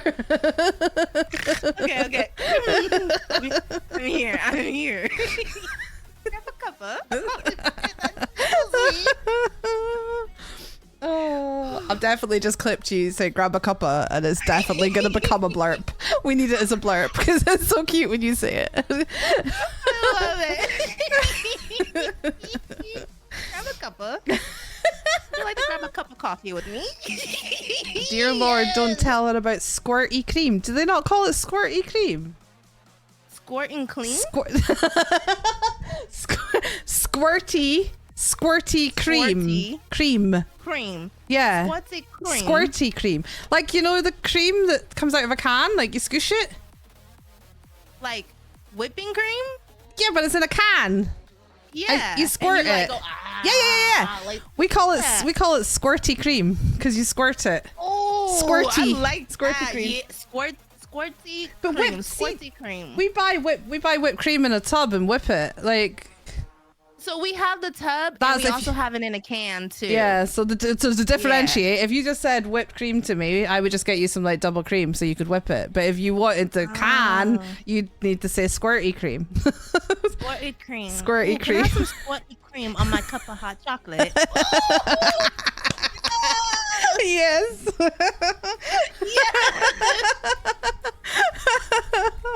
Oh, Machichi, thank you. Oh my goodness.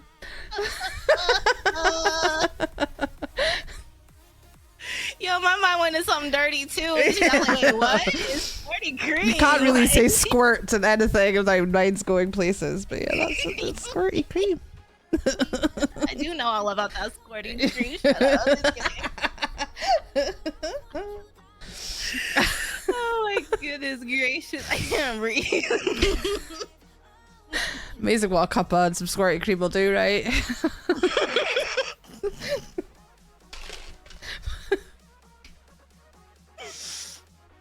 I'm such a child. You're all good. You're fitting fine here. My lot are terrible. I blame them, but I fear that my influence probably doesn't help. I do blame the community for most of it. Oh man. I have no idea what we were talking about before that. I mean, I totally forgot. I think it was quite. I think we were maybe on a serious topic talking about mental health, but it was the authorities' fault. You came in with the raid and absolute chaos ensued. W rate though. Yeah, thank you so W-rate. much. Big love for that. Can we get another shout out for the authority, please? Pretty please. Yeah, we were talking about what advice you would give to someone like a smaller streamer or a new streamer on balancing their mental health in this industry, because it has its challenges as well as its positives. Yeah. Just be authentic, be true to who you are and just communicate. I mean, you create the type of community that you want and need around you, and having those conversations, it's got to start with you first for your community or anyone that your brand, for it to be understood, and also realize that it's going to take a lot of work. It's not going to happen overnight, even though on the internet it seems like that. For some people, I'm going to say it's pure luck. where they blow up overnight. But that's the 1%. 99%, you've got to put in a lot of time, a lot of money, a lot of effort, sweat, tears, doubts, negative sleepless thoughts, nights, all that stuff. Sleepless nights, you know, research. But if it's something that you want or enjoy, I'm gonna say if it's something that you enjoy as well, you'll stick around with it. That doesn't mean that it's not okay, or that it's okay for you to also take breaks in between that, because real life comes first, however that may look. But also understand that who you look at, sometimes you don't know their struggles and their journey to get to where they are now as a creator. I remember there was a part of my streaming career where I started with the built-in web camera on a HP laptop with no external lights. I used the yellow lights on top of the ceiling. Wow. And I had a wall with a tiny corner of the wall that was my background, and I streamed with that for 2-3 years before I even got some cheap little rinky-dink web camera, because back then it was all about web cameras and not so much about like DSLRs and stuff like that. Yeah. So also keep that in mind, and think about too, what is it that you want to do with streaming? That's where do you want to go with it? Why do you stream? I always say, like, I often ask people that question when we're doing this, like why do you stream? And not like what's your goals, not, you know, why did you start, not why are you doing this? Because I feel a lot of people lose that. They lose sight of the why. I've even had people on the show here, like some smaller streamers who tell me all about how they started because they just wanted to have fun and hang out with their friends, but then I saw them tweeting the day before about how upset they were that someone else was getting front page and they weren't, and this, that, and the next thing. And I'm like, it's so easy to lose sight of your why when you're in this. This can be an all-consuming 100%. Industry to be in, and you're surrounded by ambitious people who are really pushing themselves. It's a dog-eat-dog world in this business. Always got to remember that, you know, if you started, if you're streaming because you want to have fun, then you need to not sweat that shit. If that's why you started, but now you have other reasons, you need to have that clear in your head, because if you don't have your why clear, then you're just gonna end up in a mess. Yeah, it's true. And I think there's been plenty of times where I forgot my why, and I've got wrapped up on comparing myself to others around me, and then I started changing a lot of things. But once you just go back to the root of what made you hit, why you're go live, why did you do that, then it'll be a little bit easier to navigate getting back kind of like to the beginning of where you are. And also being like a decent person. I really feel like too, you don't need to be, sadly we can't teach that to some people. There's like some people I've heard that from like people that I know that like know some of these bigger streamers, and they're like, oh, this is all just a persona, which a part of me, I'm like, you know what, I can see that, because I had a whole persona. I had a whole, like, I mean, granted, Sasha is obviously not my real name, but like at one point my name was like something very fucking like way out the blue, where it's like, girl, we know that ain't your name. And I was not anything relatable to who I was. It was a completely different person, and it got exhausting. But I think personas, I personally feel like, are outdated. I feel like that is what used to be what you needed to do. I think more people are relating with people, like actual human beings, more so than characters. And I think that would also be something important, because if you are a decent person, people would rather hang out with someone that's decent than hang out with someone that is appearing themselves as not, but could truly behind the cameras be a decent person. Yeah, that's my take on that. And I think that works in so many levels. You have to have a personality, not be a character, Lizzie said, and that is true. Like I've spoken to quite a few streamers who they don't have like a persona, but they do have like a caricature of themselves. One that comes to mind, I don't know if you're aware of coffeeholism. Have you met? Do you know Coffee? Yes. So I have had Coffee on the show way back in the early days. I've known Coffee a long time, and that we kind of spoke about that because I was like, where does Coffee start and like the real person end? Because you were such high energy and the silly hat and the silly haircuts and all of that, and you know he was very much like it's like a caricature of who he is as a person, and I feel like that's one way to do it that I think works, because you still get that genuine connection, but it's not, he is not like that 24/7, that huge high energy, everything's exaggerated, everything's a bit bigger and a bit crazier and a bit more for show, but he's still being true to who he is inside. And I think that if you're gonna do a character as such, I think that's kind of the way to do it now. 100%. And there's nothing wrong with having a character. I mean, honestly, like this Wes is a TV head. We all know him as a TV head. We love him as a TV head. I mean, I fell in love with the TV head, you know, like that's my TV head. But he's still himself. Like, and when you meet him in person, you're like, oh, like you are who you are online, you know, like this is you. It's just your character is a TV. You have antennas and a little body coming out of a box TV versus this 6-foot man that's sitting in front of me. So I think that's like a really great example of showing that you can have a character, but still be relatable, where people know that you are like human, you know, like you're relatable, you're able to have conversations with people. So relatable is such a huge part of it now. But kind of going back to the mental health as well, I think everything you said is kind of spot on. And one of the biggest things for me was like recognizing like when I needed to take a break, because I went from I was kind of thrown into doing this full time. I don't know if you know my backstory. I duo streamed on Twitch as a hobby when I had a full-time job for about 3 years before I started on Twitch 2 years ago. No, on Kick, sorry, 2 years ago.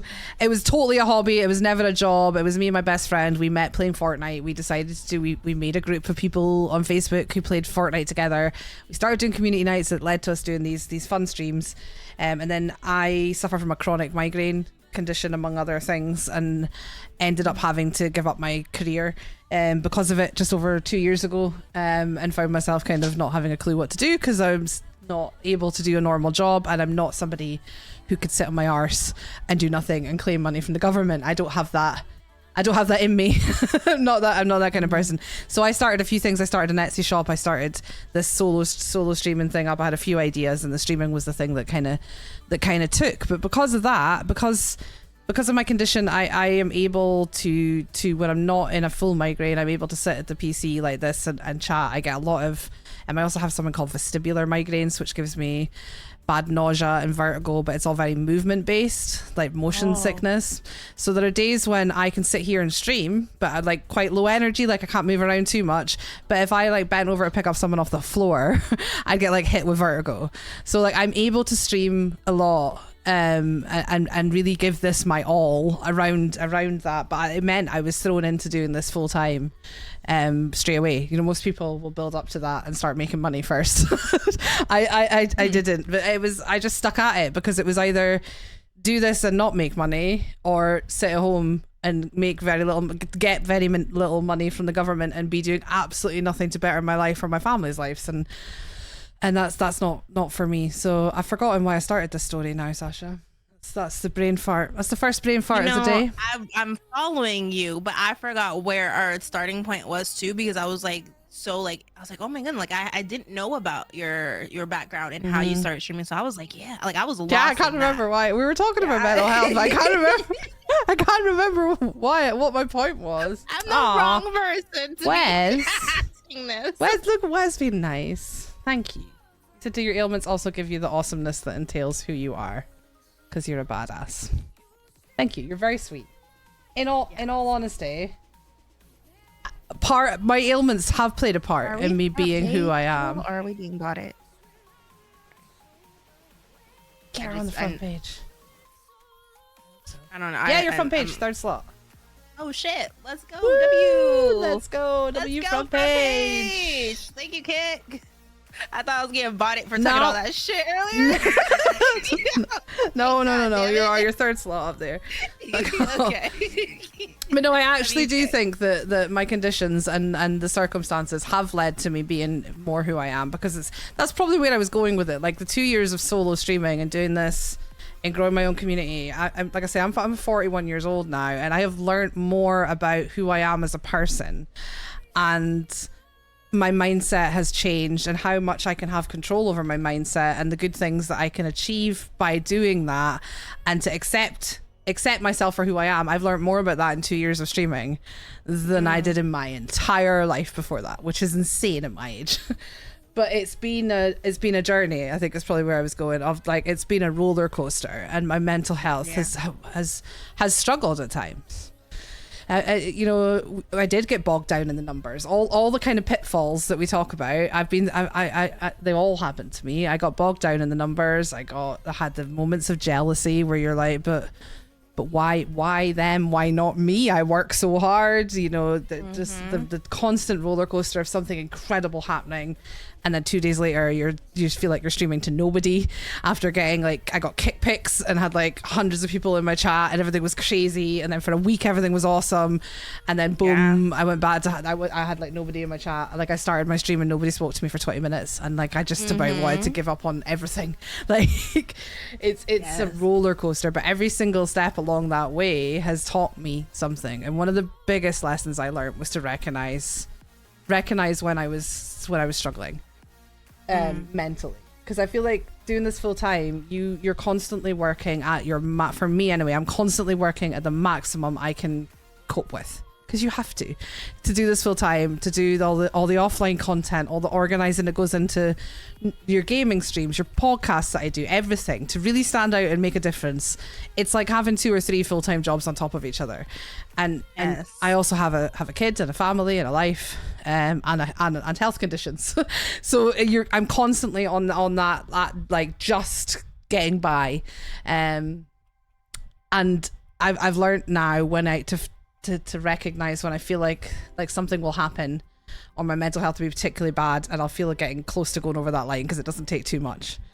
And I've learned to take a break, but I also learned to take a break slightly differently to a lot of people do. A lot of people will just take a break away from everything, but we struggle for money, and at the moment I don't have my own car because I had to give it up financially, and we live in the middle of nowhere in rural Scotland. So if I take a week off streaming, I'm going to be sat in this house feeling sorry for myself. And that's not what you need when you're struggling mentally. If there is some way that I can go out, I'll go out and do that on the short term, go out for a walk, or if I can, I'll get some time with my kiddo, and you know, whatever it takes. But for actual time off, I now stop everything else apart from live streaming. So if I'm struggling, everything else stops. all the organizing for the future, all the planning, all the can we just ban, please? No pack manning on that one, just a straight ban. Have my mods who've been here the whole night literally just stepped out the second we get front page? Thanks, guys. There you are. I was like, you've been here all night. Somebody said we are. So are we next to each other? Because that would be adorable. Oh my god, that'd be so cute. I feel like, can we do like a little heart if we were? But yeah, now I've learned that I can take a step back from everything else, but the actual streaming part is like therapy to me. Like coming live and hanging out with these people and doing this part of it keeps me going mentally on such a huge scale. So yeah, I think that very long story was basically just to say that it's different for everyone and you learn as you go. Yeah, no, I definitely agree with that. Hold our thoughts. Wes says pause for a front page screenshot. Yeah, who, me? Oh yeah, both of us. Yeah, both of us. I do too. Got it. I'm such a millennial, bro. I always throw up the peace sign. I just copied you. I'm a chameleon. I just did what you're doing. It's like out of like old. I know. She said I'll do it too. What did I do? The peace sign with me. It's like, hey. I do whatever. I just copy. It's like duck face. It's like a stem. I can't do the duck face. I look ridiculous. Look at you. Look how Look at how she looks. I'm not doing that. It's like I can't even wink, man. See, when I wink at my partner, he says it looks like I'm having a stroke. I can't wink. I can't wink. It looks so horrible. So hard, bro. He's like, please don't do that again. It looks like you're having. Are you okay? Are you having a seizure? Are you having a seizure? Are you good? What I'm like, no, I was trying to be sexy, damn it. Oh, you were trying to be sexy? Oh, just don't do that. Don't do that.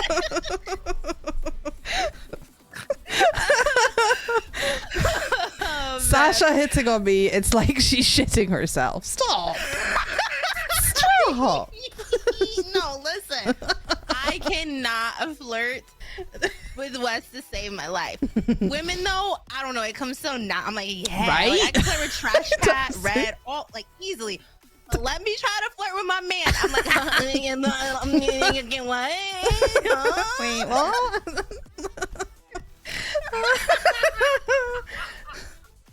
What's that? I need to know what this is.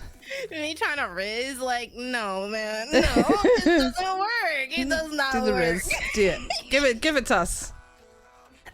Okay. Sasha's gonna riz us, guys. I hope you're ready when she stops giggling. Oh man, not on the spot, and we're front page. Do it. Give the front page that riz.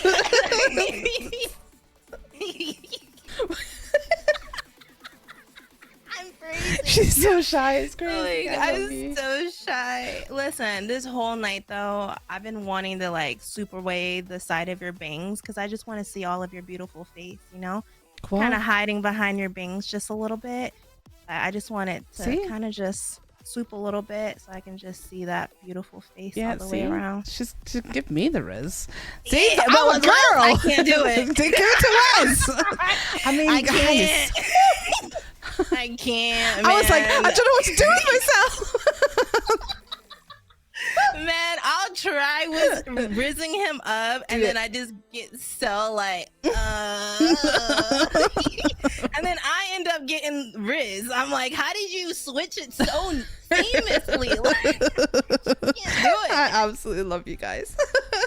Oh, Man. Okay, yeah. Cool. I need to turn my fan up. Look, Damn, give me that dick, boy. Is that what she says? listen. Okay, a little bit, yeah. I mean, does it work? You hungry? I got something you can eat. Is that every man's dream? No.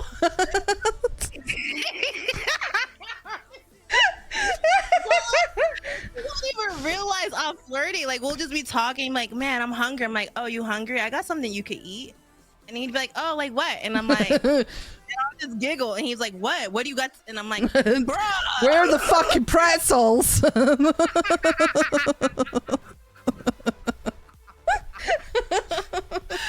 Oh my god! I'm just keep so a stock dead. of pretzels with you, and every time you want to risk them, just throw some pretzels at him. Done. Oh my goodness! Welcome in, Amy. You're never late. You're never late because you don't have to be here at the beginning. Like, it doesn't work like that. This day at school. Although we're getting schooled on how to riz, so let's keep it real. No, I am not How the to riz person to be ladies. schooling anybody. Like, no, man. Oh my goodness, I've completely lost my place again. That's normal though. Wait, I think I kept it. Wait. Oh, Let me fish for it. Mental health. Oh, and the journey of it. That's what it was. Yes, it was the journey and how, you know, I think Look how much, learning. knowing like when to give yourself a break, you know? And I think that's important to know. I kept it. I think it's important to know when to give yourself a break, but then when also to push through that, because I agree with that too. I think sometimes we can get very comfortable of having our own schedules because we don't have a boss, right? That dictates that, at least for myself, like when I could push through it, I can push through a lot, but there comes a point where like I can't be fake. Like my emotions, like if I'm super sad, like if I'm just in a very, very low spot, I'll still try to stream. But man, can my community fucking call it out? It's like, are you okay? Are you sad? Your energy's low. Your eyes look sad. Like you look like you're on the verge of crying. I'm very quiet. Like it's just, you can tell. So I've learned to try to maybe not push through on those days. But then it's also like, you know, I need to make money too. Like I pay my own bills. I have, you know, my own like apartment that I take care of. I have real life shit to take, like, you know, just like every other American or person in the world, you've got responsibilities and things you have to take care of. And it's very easy to just give up. And I wouldn't say necessarily neglect. I think it's like sometimes your brain just needs a moment to shut off and not have to worry about anything. But when you do that, it adds on more pressure because it's like the days keep going by. Yeah. But the things you need to get done or fixed is not getting fixed, and it adds on. It adds on. And when you do this for a living or even as a hobby, right? You turn on the camera, you are expected in a sense to be upbeat, positive, a place that people want to come hang out with. No one wants to hang out with a Debbie Downer or a sad bitch. Like, I know I don't. Like, I'm coming to you because I'm trying to escape what I got going on in my real life. Exactly. So why would I come over here? You know? So I think that finding the balance of giving yourself rest while also reminding yourself that this is something that you want and that it is your job. Now, if it's something that you do part-time or you do as a hobby, then obviously you would kind of schedule that out a little bit differently than if it's full-time. But for me, like if I need a break and I'm not streaming, I'm not doing anything else. Like everything is pretty much on pause. Like I'm legitimately rotting in the bed. Yeah. I might appear on the internet like, oh, I'm living my best life because I'm posting photos or I'm posting whatever. No, that's me trying to still keep the ball rolling without putting too much on my mind, because I quite literally, I can't, my brain is fried. I can't handle it anymore. But I'm trying to work on being the person I used to be, where I was able to push through any and everything without feeling completely just defeated, where I wanted to just give up and stop everything, because it only makes my situations worse sometimes, or it puts me in a position where I have to add more shit on my plate to try to get whatever I needed accomplished in a shorter time frame than if I would have did it maybe a week or two ago. So it's a really tricky thing to kind of navigate, because everyone's mental health works differently, and your brain and your body works differently. So true. And it's hard to really find that balance between the two, where you don't think you're giving up on yourself and you don't think you're giving up on your community. But you've got to take, if you are not good, your streams are going to be shit. Yeah. And I know that first fucking hand. Like, legit, they will be streams that you wish you could delete or never would have even done, because it's not a good representation of who you are as a streamer, even as a person, because you're going through shit. Yeah. So yeah, it's a battle, you know, it truly is. And I'm very, very, very, very, very grateful for my community, because I will say, you know, I'm having a tough time. I'm trying. Yeah. Come when you're ready. We'll be here. And sure enough, they're fucking here every time. I can take a week, 2 weeks off. They're still there for me. So I'm very grateful that I have that community, where I don't have to necessarily think about, oh my God, am I going to lose my community, like my people? Like I was gone for over a year and I was nervous as shit. I was like, no one remembers me. No one's going to come. No. And it was like the biggest turn. I was like, holy shit, y'all remember? Like, damn. Okay. Thank you for allowing me to be a human and to try to get myself together. So when I am here and I am presenting, we can have fun. We can all escape whatever we have going on, because we all have our own shit going on. We could talk about it, vent about it, and then let's try to have fun for however much time that we have. Yeah. So yeah. And it's a massive, like, for me, it's been a massive learning journey. But like you said, it's everyone's mental health and everyone's body is different. And but it also can take time to figure out the best way to handle that. And there's no right or wrong. There's no right or wrong way to do it. You know, there is no black and white. Some people say, you know, if you feel like you're getting close to burnout, take a week off. It's like, it is not as simple and black and white as that. Like, if you can recognize that you're starting to burn out or you're struggling mentally, then figure out, over time you'll figure out what you need to do to take care of yourself and your head and your mind and your body, and do that. and that self-awareness that I feel like I've learned through doing this for a couple of years has been the biggest thing. Because there was an occasion, as much as I don't tend to take the time off the streaming, because it's kind of, I live quite a small life in my little house these days. Are you okay? Oh, your lighting, did your lighting change? Oh, Did you see the light? Yeah. Did you something changed? Yeah. Something happened? And I heard something on the roof, which kind of scared the shit out of me, but sorry, continue. I'm pretty sure it's just high winds. It just scared me. Yeah, but it's learning and adapting to that as well. Because although I said I don't take the time off live streaming, there was a few weeks ago where I hit that limit, and I hadn't been posting or working on the other stuff. Like I say, I take a step away from all the offline content when I need a break. I hadn't been doing that for a little while, so I was already running on the absolute edge. But I was still good, and the streams were still great because this is my happy place. But then I had a day from hell. Right, we just got new Wi-Fi put in. We changed internet providers. That was all fine. I streamed the first day that we got the new, because I've got like one of those boxes that I plug my Ethernet cable into in this room. All fine, great. The next day, I have an external hard drive that I recently bought, because since I got partnered, I used to multi-stream on YouTube, and that's where I kept all my VODs because they were on YouTube. Can't do that now, so I have to store them somewhere. So I bought an external hard drive. I had over 3 months worth of VODs on it, and it just stopped working. It's fucked. It's gone. It's dead. Oh my God, don't say that. Oh, it just gave me anxiety. Like, I need to buy another one so I can like have a backup. I don't have one anymore. I am paying a fortune to OneDrive to store it all in the fucking cloud at the moment, because I am too scared to put it on. I've never, like, it's the first time I've ever put my content on, and I did nothing wrong, and I've looked into it. It's got this thing called the click of death, because like when I plugged it in, it started clicking, and when I told like my tech friends about that, they were like, oh shit. So that was not good, because that was 2 whole months, and also I had just done a week's trip around the UK doing IRL streams. Your road trip. My road trip, yeah. So all my VODs were just, because you have so many VODs, don't you, when you IRL stream, because it cuts in and out.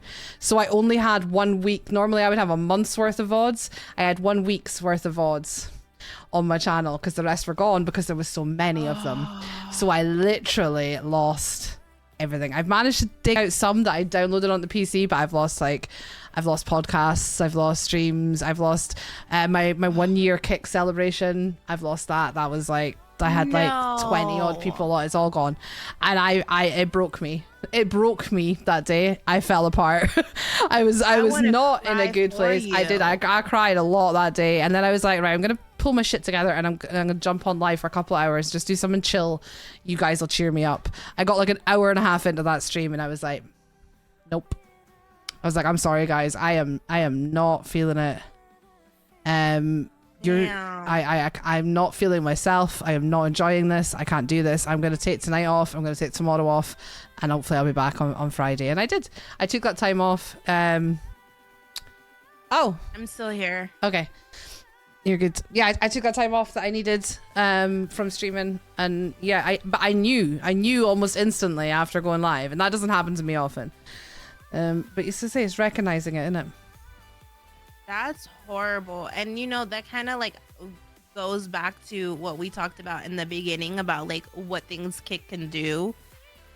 I know it takes a lot of bandwidth, and it's expensive because there's also a lot of us, but there has to be a way where it's easier, where we don't lose our VODs, especially when like Kick looks at them, when they want to go and, you know, verify us for certain things. Brands look at them.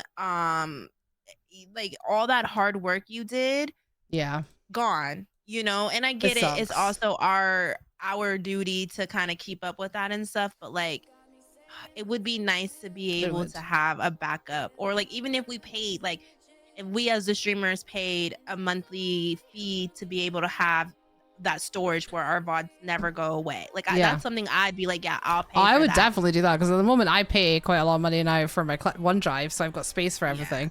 But I have to physically download every single VOD, which takes so fucking long. It takes so long. I would definitely pay Kick to store my VODs if they could find a way to do that. 100%. Be so much easier. And I know that there are someone in my chat said there are services that can recover data, but it costs hundreds of pounds. And I kind of had to weigh things out. You're saying crowdsource the cost. We're currently trying to crowdsource DreamHack Atlanta, so I kind of have to weigh. You have to weigh it up. Like at this moment in time, I've kind of drawn a line under that content and started making new stuff, and we've got loads of content to work with. So the line is kind of drawn under that, and we've moved on. And I feel like the crowdsourcing, the money that we could be bringing in could be better going towards getting me to Atlanta, guys. I get to meet this girl. Atlanta, man. Yeah, we are pulling out all the stops to get there. I ordered my passport thanks to Wes the other day. Let's go. Oh my goodness. Wes. Gifted a shit ton of subs, and was when I told him I didn't have my passport, he gifted a shit ton of subs and was like, get your fucking passport. It is being applied for. It's all done.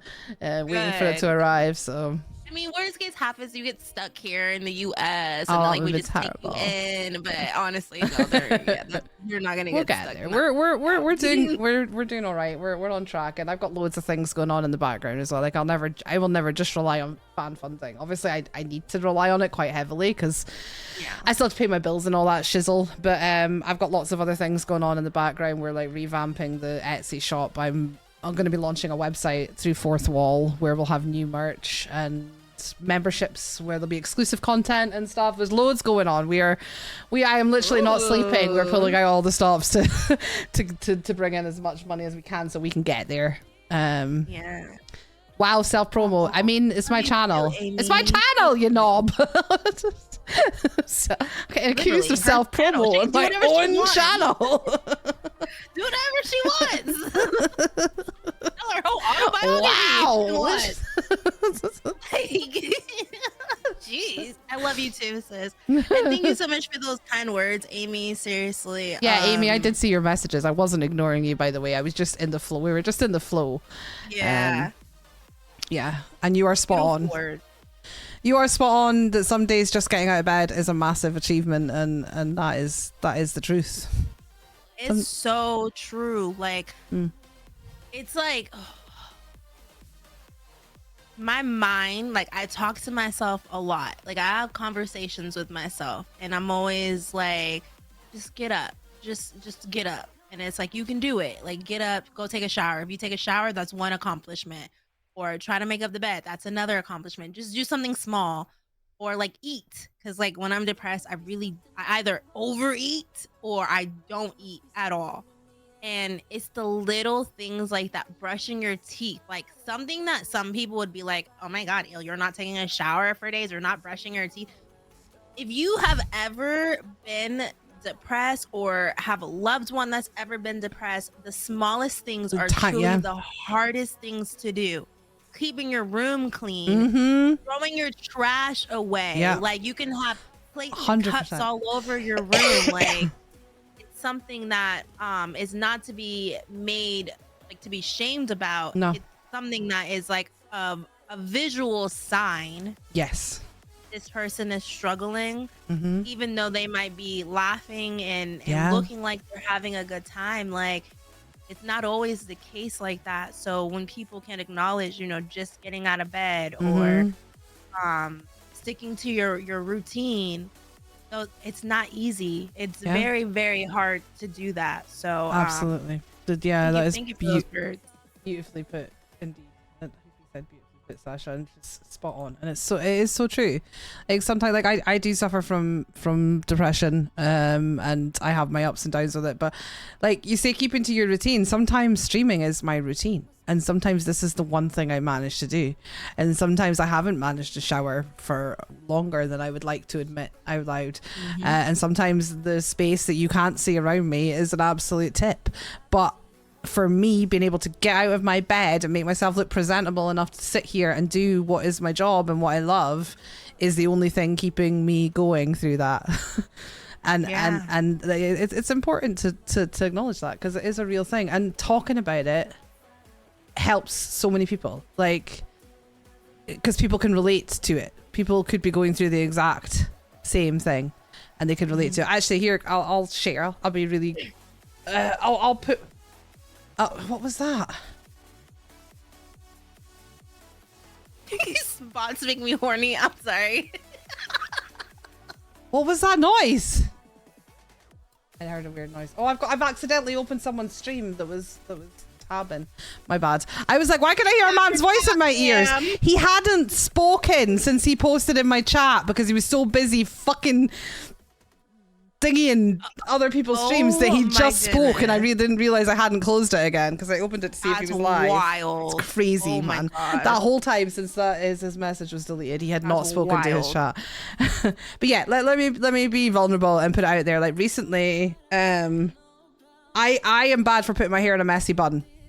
I do it all the time because it's quick and it's easy, but I kept putting my hair in a messy bun and not washing it for far too long, and it got to the stage recently where it was like a matted mess. I kept putting it off because I was like, how am I going to get these tugs out of my hair? Like, I've never ever had it like that before in my life. And I started Googling, and I found these Reddit conversations where people literally called it a depression mats. Like, it was a thing that people had spoken about, that other people had done, other women had experienced because of their mental health, and just like doing that exact same thing, and just reading other people talking about that made me feel so much better and gave me that boost I needed to get a fucking hair mask on it, get the conditioner on it, and work it out and start working on making sure I'm washing my hair more often, which might sound like something absolutely ridiculous, but like I say, if other people speaking about it helped me, so if me being honest about it helps someone else, then that's a win. You know, you don't know what battles other people are oh god. What happened? Just a slight chat bot. Can you shut up, please? I'm trying to sleep and you're droning on. Change the fucking channel. Oh yeah, that motherfucker was in here too. Change the fucking channel. What is wrong with people? Oh, I love Lauren. Lauren is legitimately like one of my closest. Lauren's such a sweetheart. Friends. Like, oh goodness. I'm not crying. Are you crying? I'm not crying. Yeah. It's hard. Life is hard. And I think as streamers or like entertainers, influencers, people that are presented in some type of societal I'm trying, because we're not celebrities, but like we're also not in that same circle in a sense, you know, because we provide something and we create a sense of entertainment for others, and with that can come, I don't like using the word fame, but like you get what I'm trying to say. You're known, like, you become known. So with that, it's like you have to present yourself in a certain way, and it's hard to do that when you're sad and you're just going through shit in life that you might want to talk about, but it's also not really something that's normalized, you know? Like, it's very difficult. Like, for me, like, you were raw, I'll be raw. I've been a personal assistant for years now, and I recently lost my client, which means I lost my job, which was like my main source of income. And that made me so like depressed among everything else I had going on in my life, which I'm battling and going through with a lot of shit. It was just kind of like, this is what else can be taken from me at this point? Like, this is a lot. And you want to ask for help, or you want to even just maybe vent about it, because it's like, this is me. This is what's going on in my life. But then at the same time, you can't really do stuff like that, because then people are going to be like, why would I want to go in her stream? Or why would I want to hang out over there? When it's like, I'm expecting or thinking that you have all of your shit together and you're happy and you're laughing and you're providing this service to make me feel good. But it's like, I'm also trying to make myself feel good at the same time too, without telling you about my human shit that's going on, because that's not what you want from me. That's not what you come to me for. So it's a hard balance to be able to deal with real life shit, but also put on a sense of a face to do your job. And that can be difficult. Like the hair thing, I can relate to. Like I love my wigs. Like, I'm a wig girly down and through. Well, you'll see me with like a red wig on, and then the very next day you'll see me with like a blonde wig, and you'll be like, bitch, what the fuck? Like, unless you know me, you're gonna be like, what the hell? And it's because my natural hair is so thick. I hate dealing with it. It's a pain in the ass. And also, wigs are just part of my personality. But I let my real hair get matted too. Like, it was so bad. When I got my braids, I was washing my hair out, and I didn't realize how bad it was until I actually took it out of my little bun or my little braids. I had to put it in, and I was like, oh my God, I'm gonna have to cut my hair. Like, it was so knotted, and like kinky coils that get really intertwined and like knotted with each other. Like, yo. It was something. You can't get it out. You just can't. Yeah. I was getting handfuls of hair sometimes as well. Like, as you're getting out through the conditioner, you're like running your hands through. Pulling it sideways, by the way, was a great tip that I got on the Reddit. There was like it was to pull it apart rather than down. That little section apart. Yeah. But it was hard. It was a lot. It was a lot. And it happened because washing my hair for me became mentally such a challenge. It's not a challenge. It takes and I've always been a bit like that when I battle, when I'm in a lower point with my depression, is that the simple things like jumping in the shower and washing your hair seems like such a difficult thing to do, but then when you finally do it, you feel incredible afterwards, and you're like, what the fuck is wrong with me? It's like, why do I forget? Why does my brain make me so quickly forget how good it feels? And make it this huge big thing that it's not. It takes fucking 10 minutes. It feels good afterwards. Why does your brain do it? But it does. It absolutely does. But yeah, I've never had it that bad. I do love my natural hair. I love my natural hair. I've never been ashamed. I wear my natural hair on stream a lot, and in real life a lot too. But I also like to change up my hair, and I don't mess with my hair, which is why I like wigs or protective styles like my braids. Yeah. So I just wanted to call that out, because I do love my natural hair. I just also try to protect it as much as I can. I touch it way too much. So just throw that out there. And I'm not bald headed either. I have hair. So like, even if I did it, like, it shouldn't matter. There's a stigma around that kind of like triggered me a little bit, that I'm trying not to allow it to like fully trigger me. Yeah, we're good though. It is hard, and people don't realize, like, we comment on it so much, like in the big world of celebrities and people who we know and things. You know, we comment on so many celebrities that have and the trigger warning, guys, the like celebrities that have taken their own lives due to depression, and how they presented to the world. And that is so true, not just in any industry where you're on camera. It's so true for so many people, that like that person that you work with, that's the life and soul of every party, and always has the office laughing.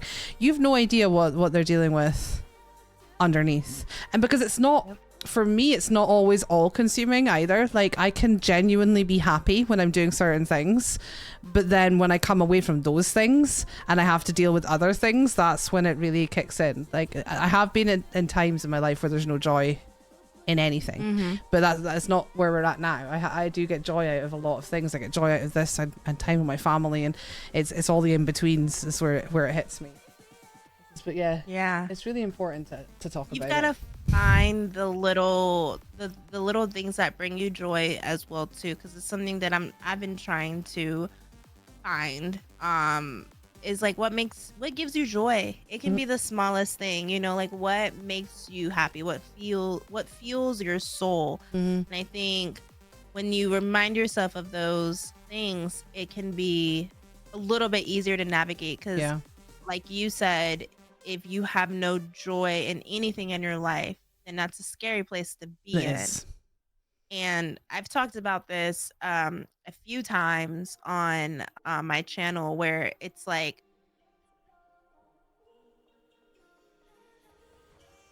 it's very, there have been many times recently where I did not want to be here, and I tried not to be here, but the universe or God or whatever angels has its hands on me is like, no, it's not your time. And I'm like, I have no joy, and there's so much, like there could be so much goodness around me, things could be going, you know, all right, and I'm still like, no, I feel no joy, no happiness around me. Like I don't want to be here. And when you remind yourself even the smallest things that gives you a sense of joy, you have to hold on to that, because that is what's going to keep you from allowing your mind to continue to win against you, because your mind can be your biggest enemy. And if you allow yourself to listen to the negativities of your mind, you will never be able to pull yourself out. And I am truly trying to learn how to not listen to that part of my mind. The mind gremlins, we call them. Mind gremlins? Mind gremlins. That voice, that negativity, that thing in your head that tells you all the bullshit. We call them mind gremlins, and we that's wrong. Kick their asses together. So it's like tearing you apart. It's your heart and your body could be like, no, we're good, but your mind's like, no. It's like, I'm gonna destroy you. I'm gonna hit every little. I know how to. Kind of like when you're in a relationship and you know like what buttons to push to make your partner mad. They know your everything. Mind knows that, and it's like amplified by a million. And it's a really scary place. So I always try to tell people, you know, and this is something that I'm learning, because I'm also being taught this, is like, you've got to find the joy in the small things, like going outside. I'm like, I don't go outside unless I have to leave. Take your ass outside, like let the sun hit your skin. And it's like, okay, I do feel a little bit better. Like that actually feels good. Okay, but I'm gonna go back inside because it feels good and it's scaring me and it's making my brain confused. My body's liking it, but my brain's like, no, what the fuck?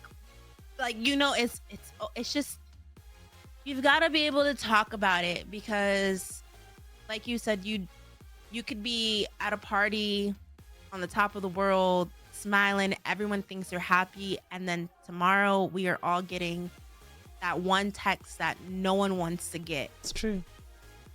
And that's sadly life, and that's sadly people feeling like they can't truly talk about when they are hurting and in pain, because you don't want to be a burden. You're embarrassed, you're ashamed, you feel alone, and you feel like everything would just be better if you turned it off. But that is not the case. Everyone has a purpose. Everyone has value here.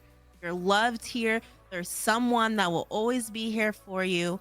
You have a purpose. You have meaning. You have, I'm going to use the word power. You have power. And you are seen. And no matter how hard, I'm getting really emotional talking about this, but no matter how hard or dark things may seem, there will always be light. You just got to keep pulling yourself towards it, and you'll be okay. And even if you feel like you reach out to this person and you think they may not be there, let them surprise you. Let them surprise you by showing up, because you don't know, because everyone has someone. and we are all meant to be here for some reason or another. We could be trying to figure that out, but we are truly here. And I know that firsthand because I am someone that has tried over 10 times within a 6-month period, and it did not work. It just didn't. And I've tried everything and it just did not work. So don't let your mind take a hold of you, and listen to when you hear all of the good things, all the positive things, because that's your support. That's your community reminding you and trying to keep you built up. That's your community and your support system trying to remind you to fight against those negative thoughts that will always be there. And you have to remind yourself, and you have to work through it as well too, because only you can save you. You have to keep going, and everyone will be there to help keep pushing you up that hill. Whew. Damn, girl. All right, my fault, chat. Like, god damn. No, you just, yeah, all of it is, yeah. You got me there a little bit. I was trying not to just let the tears come out, because honestly, my makeup looks so good. You do. You look no fire. Yet, so Do not ruin ruin that makeup. I have no makeup on. I'll cry for you. Okay? Sorry, my dark humor, y'all. No, you got to, man. You got to. I got too deep. No, that was beautifully put, and it was very relatable. And thank you for being so honest and raw for us. And that certainly meant something to me, and I'm sure it did to many other people listening. And I have clipped it all, and I'm gonna clip it together and send it to you so that you can listen to it when you're having a bad day, because you said a lot of really, really important stuff. Someone say something funny quick. Oh, I have a joke for you. Okay, do it. Knock knock. Who's there? Hachu. Hachu. Bless you.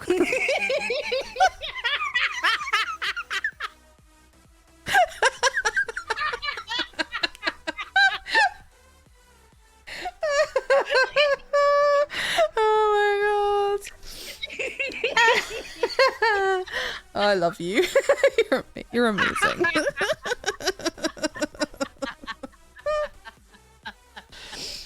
Oh my god. Someone also came into my chat during that. I didn't want to say their username out loud, but it made me smile because they're called Uwu in your coochie. Uwu in your coochie. In your coochie. Wait, what did I miss? Wait, what happened? Nothing. They didn't say anything particularly notable. The username just made me chuckle. Uwu in your coochie. Yeah, I think she might have got it wrong. I didn't want to tell her because she was having such a good time. Because I said hachu hoo. Hachu hoo. It was like a really big sneeze, guys. Listen, Sasha's chat. I wasn't gonna tell her. I was letting her have her moment. Oh no, these motherfuckers be telling me instantly. I was like, wait, what happened? What did I do? Do you want to try it again? Nah, I'm done. over. It's done. I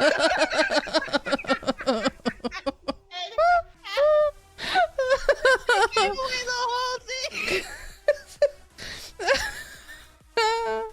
Oh my god, you've literally had us crying and laughing all in the space of like 3 minutes. You are quite an incredible woman. You really are.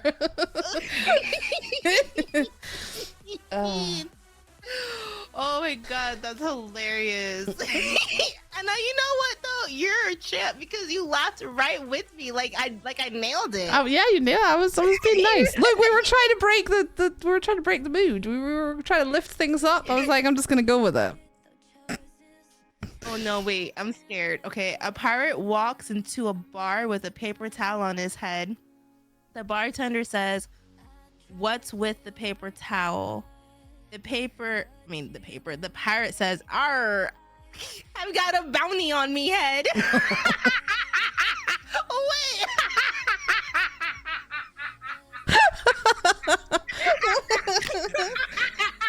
Because bounty paper towel. Yeah.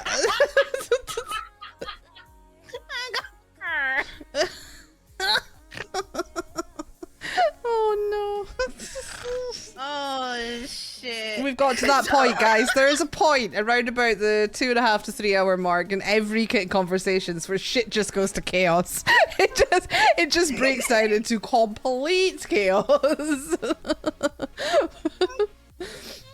We've got to that point, guys. Potato. Potato. Potato. Potato. I have a potato sound. Potato. It wasn't my chaos. It was Sasha's, Shad. It was Sasha's chaos.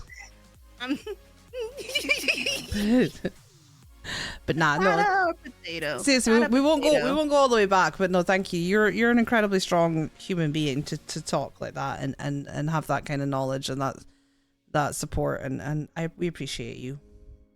Thank you. No, I appreciate you too. I appreciate all of y'all for real. Yeah. So let's move on a little bit. We've covered so much. This always happens. I always say to people, I have like a list of questions, but I don't ask them in order, and we end up like covering them all just by yapping. So,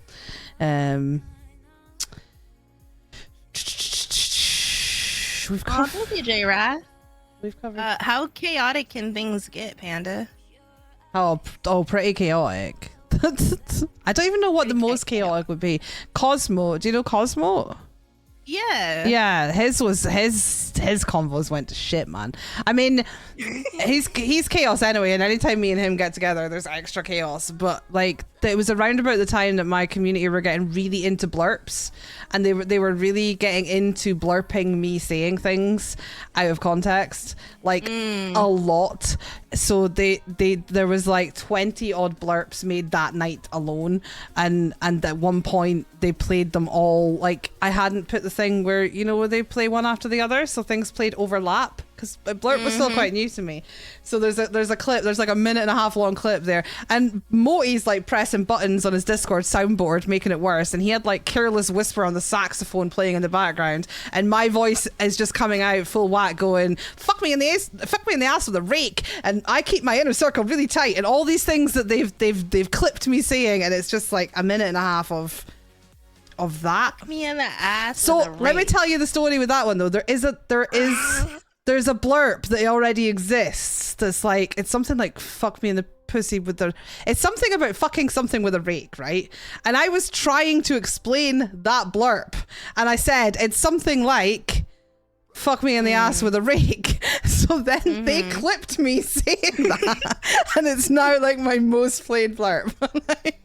I've never been fucked in the ass with a rake. No, I didn't want to be either. But I mean, I was explaining the blurb. whatever you know you like to do, we're not gonna shame, you know, like no, it wasn't even that. There are so many though. It's okay. It's now like, got to the point where like I will like pause and my face will change halfway through a sentence because I'll realize it's gonna get blurped, because there's one where you can actually hear it in the blurb when the moment I realized, because we have a mod and a friend called Holly, and I accidentally called her Hollow, and then I thought I was like Holly, Hollow, that's really funny, and I think I said something along the lines of Holly is hollow, something about climbing inside her, and you can literally hear the moment in my voice where I'm like, this is getting blurped.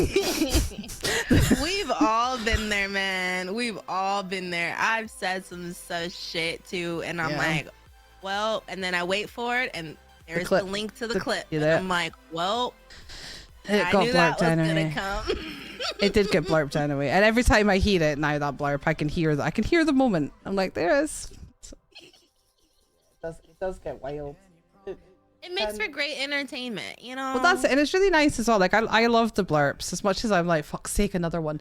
I'm like, it's a really, I mean, when your community is trolling you that hard and spending that amount of time like making that kind of shit to go back and forth with you, it's a special place to be with your community, and that's what it's all about, really. Yeah. As crazy as that sounds, but. Sometimes they can go a little too hard though. You know, they start talking about your cooking skills and like. Oh wow! Oh wow! I feel like there's a story there. I feel like there's a story here. Long story short, Good Vibes Greg and I did a Yes. Wait. Black History Month like collab.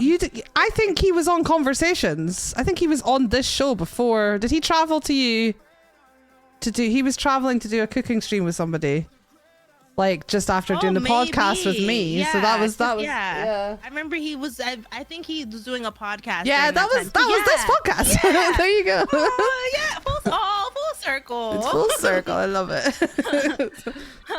He came over and we were doing like soul food cooking, but we all got really hammered really quickly. So there wasn't that much of like cooking. Like I really did not, my ancestors were very disappointed in me during this stream. And I fucked up homemade macaroni and cheese. Like it wasn't even macaroni and cheese. It was like gray sadness. Like it was horrible. And so ever since that, gray sadness in a bowl. it was horrible. Like it was. And shout out to Greg because he was such a good friend. He was like, "Oh man, this is so good." I'm like, "You're drunk and you're starving. Like this is not good." This is just like me laughing at your joke earlier. Same thing. Literally. I'm such good people in my circle. Such good people. Yeah, the mac and cheese is lovely. Hachu.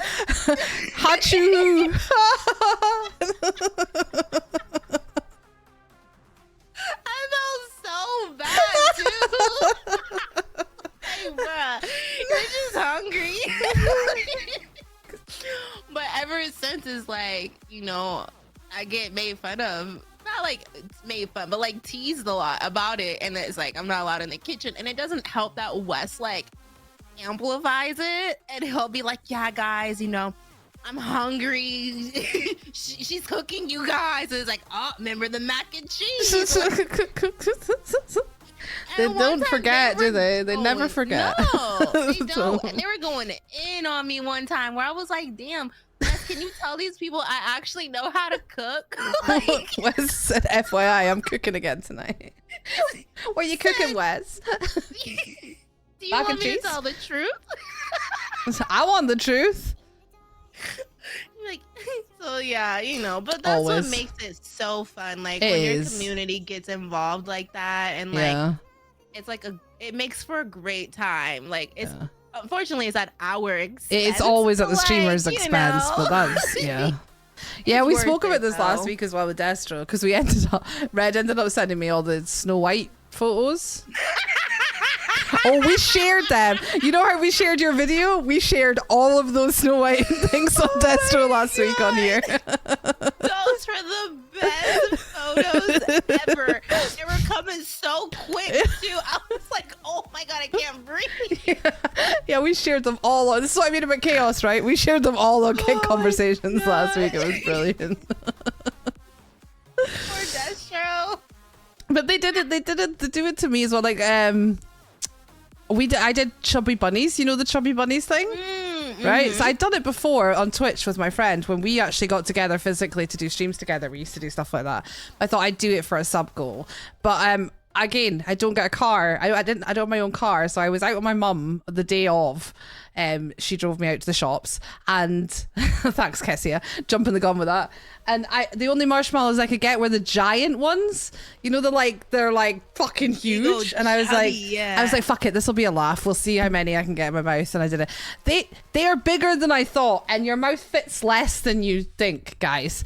Because I was like, I reckon I can do 2 of these. And as soon as I put one in my mouth, I was like, there's nothing else going in here. So they took a screenshot of me. My mouth was entirely full. I couldn't close it with this one marshmallow. And they took a screenshot of it. And within 20 minutes, my entire community had changed their profile pictures on Discord to that screenshot of me. And I was in my panda outfit as well. Yeah, what the panda? I got the panda outfit. With the marshmallow, yeah, because that's the one. And then it was. Then they made it the thing for the Discord server. They made it an emote. It was like W trolls. Yeah, nobody trolls you like your friends. No, they'll humble you too. Oh God, yeah. It was just literally. Literally, every time I glanced at my Discord, there was another one with that face. I was like, guy. And it stayed for like weeks as well. Like, I was getting in Discord calls with them all, and it was just my face with the fucking marshmallow. I was like, guys, guys, stop it now.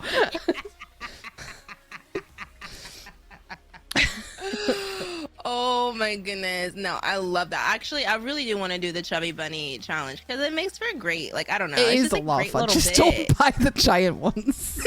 Even if you think it might be funny, it's not good for chubby bunnies. Knock, knock. Who's there?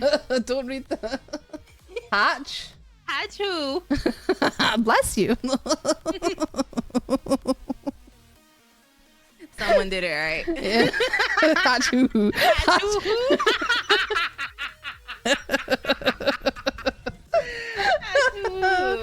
No, you see what I mean, right? Though that we descended to chaos at the 3-hour mark. It's a thing. It's fine. We're getting close to the end anyway. It works out. It works out fine. Guys, if you've got any questions in either chat for Sasha, then now's the time. I've got a couple more, but fill up those chats with questions. We can have like quick hot fire questions or deep questions, anything you want. Hot fire. That's always the wrong thing. Quick fire or hot seat. I always say hot fire. Hot fire. I know. I was like hot fire. Quick fire. Hot seat questions, not hot fire. Although fire is hot, obviously. Yes, I still love you, Trash Cat. Duh. But I love you if you were a worm. Yes, I would. You thought you got me on that one. What's the worm thing? Oh man. So one time I was streaming and Wes, it's always Wes. It's always Wes. I was talking about something being warm, like weather, and then like a worm. So he was like, I will say these words together in a sentence. So he typed out the sentence, and I swear up and down I was saying it right. I was like, yeah, like haha, like I nailed it. You thought like I got it. No, I kept saying warm. Like I couldn't say the word worm at all. So it wasn't. You ever seen Friday, like the movies with Ice Cube? I haven't actually, no. Okay, I'll get your. Okay, you're not in America, so I'll give you a break on that. Oh, sorry. But it's like a classic. It's like a black old school like classic movie. Like Universal though, everybody like loves this movie. My other half would probably shout at me for not. Sounds like something he would watch and then shout at me for not watching. So there's a character and his name is Big Worm. So the only way I can say worm correctly is in my head. I have to say big first and then say worm. Because I can't say warm and warm. See? Yeah. I just can't. That's adorable. Okay, I have a question for you.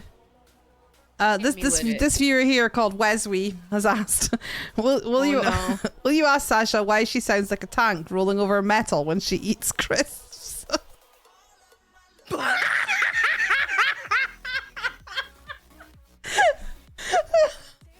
Yes, I will. Okay. I will ask her that. I don't mean to, but there's something about they just be like they smack, I guess, because I'll start off quiet and I think I just get really like comfy with it, and then like I swear Wes will flip his head and be like, "You good?" I didn't. And I'll like pause mid bite, and I'm like, "Am I smacking?" He's like, "You chomping." You chomping. I'm getting called. I did not say the questions would be anonymous, Wes. At no point did I say, he's calling me a snitch. At no point did I say they were anonymous. She can see the fucking chat, mate. She can see the chat. You're such a worm. In his defense, I actually can't see the chat because my shit gets like crazy if I have too many windows That's open. fair. But yeah, I never said it was anonymous though. That bit stands. That bit stands. Yeah, that's why. I don't know. You don't think she would have known that was you? Real, like, come on now. You're such a worm. A worm. Say it Scottish. Like, yeah. A worm.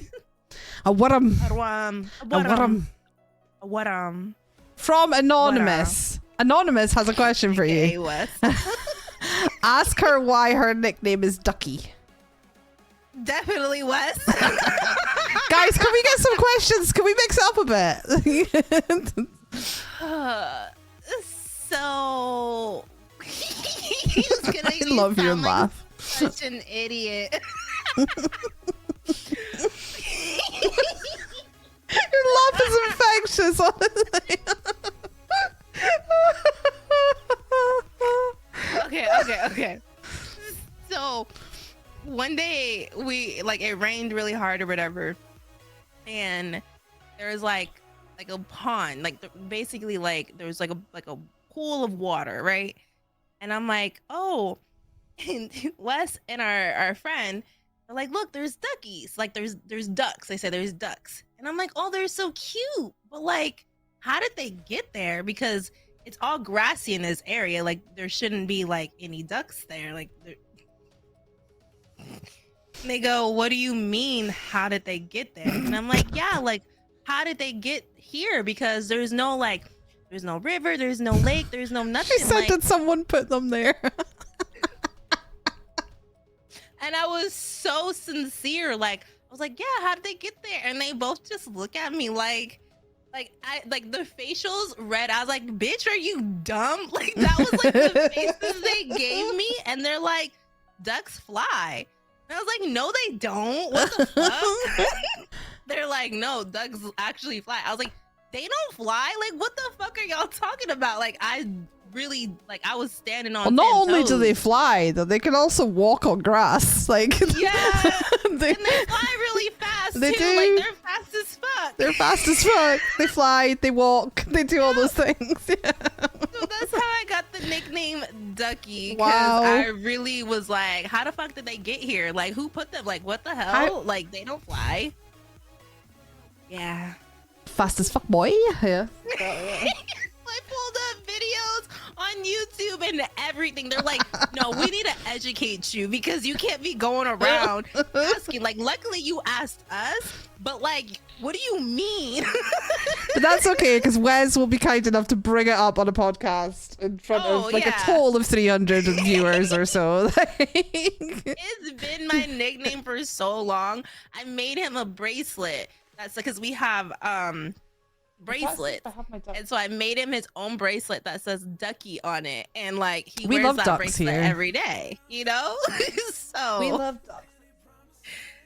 Ducky over here, man. I haven't done it in a while, actually, and I really need to bring it back, but we love ducks here because I do duck races where people can just enter. It's just a fun thing on a website where I put people's names if they want to join in on a duck, and then they all race and they can win channel points and stuff. So that sounds so cute. we absolutely love ducks here, to be honest, because everything's been so manic. I haven't done duck races in a while, but we are going to be bringing them back. And one of my community bought me a present for doing my duck races. Hold on, do you want to see this? My duck hat. Oh my god, I need one. Look. And it literally, I have to duck because my camera's, but look, it. Oh my god! Oh my god! Oh my god! I need one! Oh my god, I so fucking need one. It's the best thing ever. Yeah, we need to bring, guys. I miss duck races. Let's bring them back tomorrow. Let's bring back the duck races tomorrow. When you bring them back, please let me know because I want to be there. 1 and 2. I really need this hat. Get it on your get it. I think it was just on Amazon, so you get them in all different animals and stuff. But yeah, this is my duck one. That. Oh, that's so cute. First time I've had the duck hat out on Kit Conversations, so there you go. Oh man, Streamer gets so annoyed with me because I would just be there pushing the buttons like, hee, look at my ears. Yeah, I do that a lot. Flap it away. I do that a lot when the duckies are racing and I'm commentating like a horse racing commentator. It's good fun. It's good fun, and I do really miss it. But sometimes you just get, like I say, I've been so busy with everything, I've just got swept up in it all. But no, now I'm feeling motivated to bring. Yeah, we've got all the duck emotes too. We've got heaps of duck emotes. So people can cheer on their duckies. We need to bring back, and we call them duckies. Duckies, yeah. I love that. Yeah. Oh, so yeah, that was a good question. Thanks for all the questions there, Wes. Right, I've got a couple more before we wind down. What is there creators in the space that really inspire you, that you look up to? Yeah. Oh man, there's so many. Razor Red definitely being one. I remember before we even talked, I was just fascinated by her art. Like I would just lurk in her streams because of how talented she was. I really look up to her in a lot of different facets as well too. Like she's become someone really, really close to me. And one thing I love about her is like she ain't gonna sugarcoat shit with me. She gonna keep it a buck 100. And but also she knows how to nurture you and keep you motivated at the same time. Lauren Shay LA, that's been my girl since day one. Like I'm just laughing because they're like they're the two that I've always named as my inspiration on Kick. Yes, like it's so real. Through and through. Like I love that woman to a core. Like that, like just inspirational with so much she goes through, but still is herself. Like she knows how to hold herself, but she's not gonna change herself either. Like she gonna be like, this me, take it or leave it. Like I don't care what anyone thinks. BB Jess is another one. I've actually followed BB Jess when she was on Twitch, so for years, and I was always fascinated with her creativity, with her camera angles, and like how she, and I would like research, like I would see something and I would listen to her like say a camera or something, and I would instantly like research like okay, how do I make this my own, or like, oh, that's how she did that. It was really fascinating to watch where how much she's grown with her production with her stream.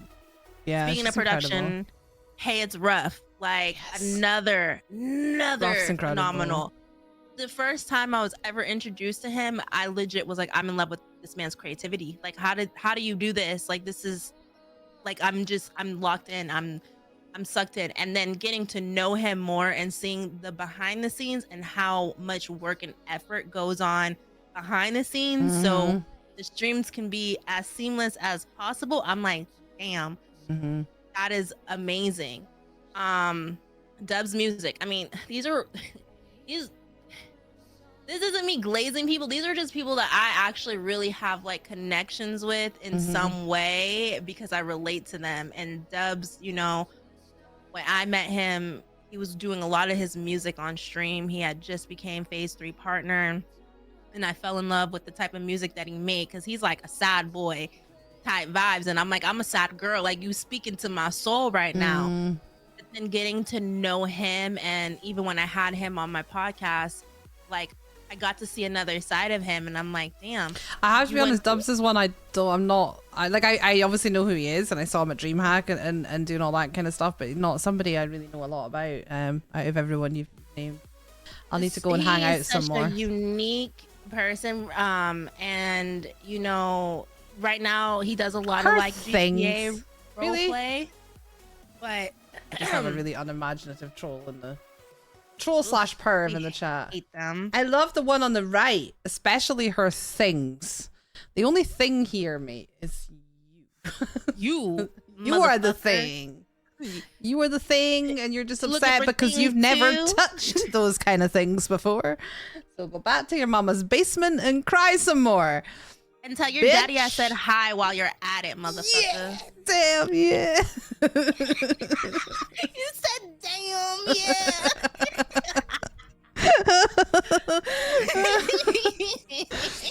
Oh my god. I'm far too white for this. Far too white and Scottish for this, to be fair.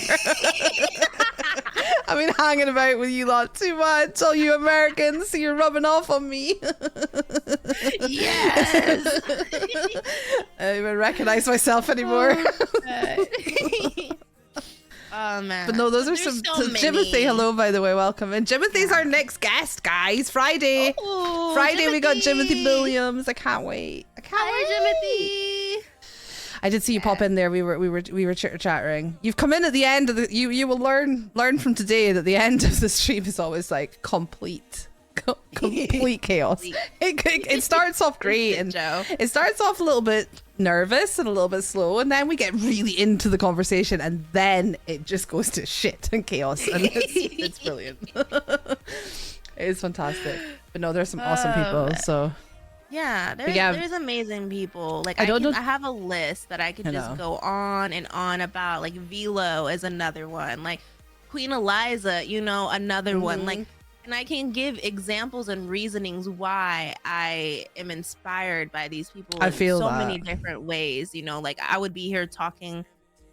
I'd be yapping for at least 30 minutes, you know, and I would still forget somebody. Oh, I feel that as well. And it's like, I feel so incredibly blessed. Yes, Kit Conversations is my baby and I came up with it, but I'm so incredibly blessed that people keep agreeing to come on of all sizes and genres of creators, because I literally learn something and I get inspired every single day.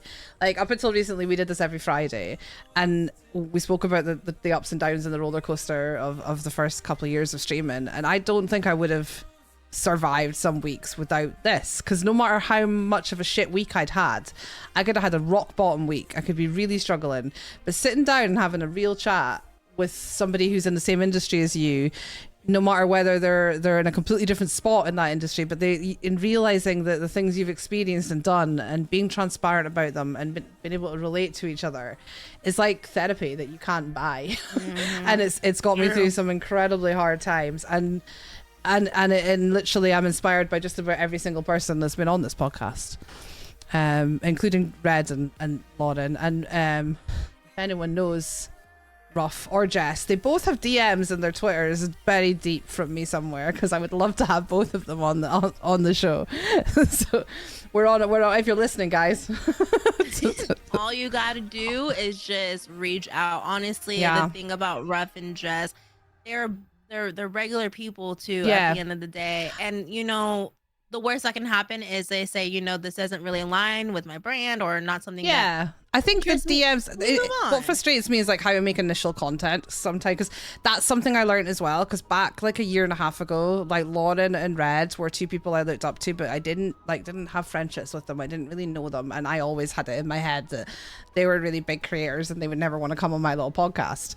But I have learned since then that we're you know, there's no such thing as big creators and small creators. You know, we're all just creators in the same space, doing our thing at different stages of that journey, and I've massively learned that. But sometimes making that initial content with somebody who is significantly bigger than you, so they're going to have incredibly busy DMs and things, you know, how do you reach out and make that first content? And usually I reach out first with a Twitter DM, and then if that doesn't get read or replied to, then I might start looking at other ways to make content. But it's hard because I don't want to be seen like I'm pestering people either. That's the thing. Yeah, no, so it's I finding totally that balance. That.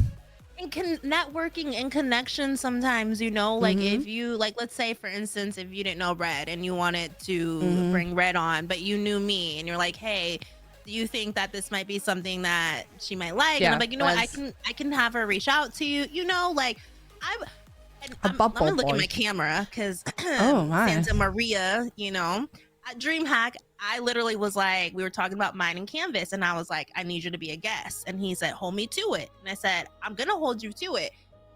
Do you know how nervous it was for me to ask Andrew, like, yo, do you want to be on I'm gonna say my little podcast, because like I feel like it's kind of small still. Yeah.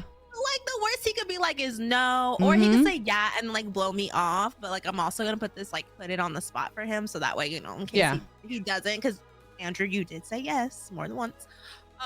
Listen up, Andrew.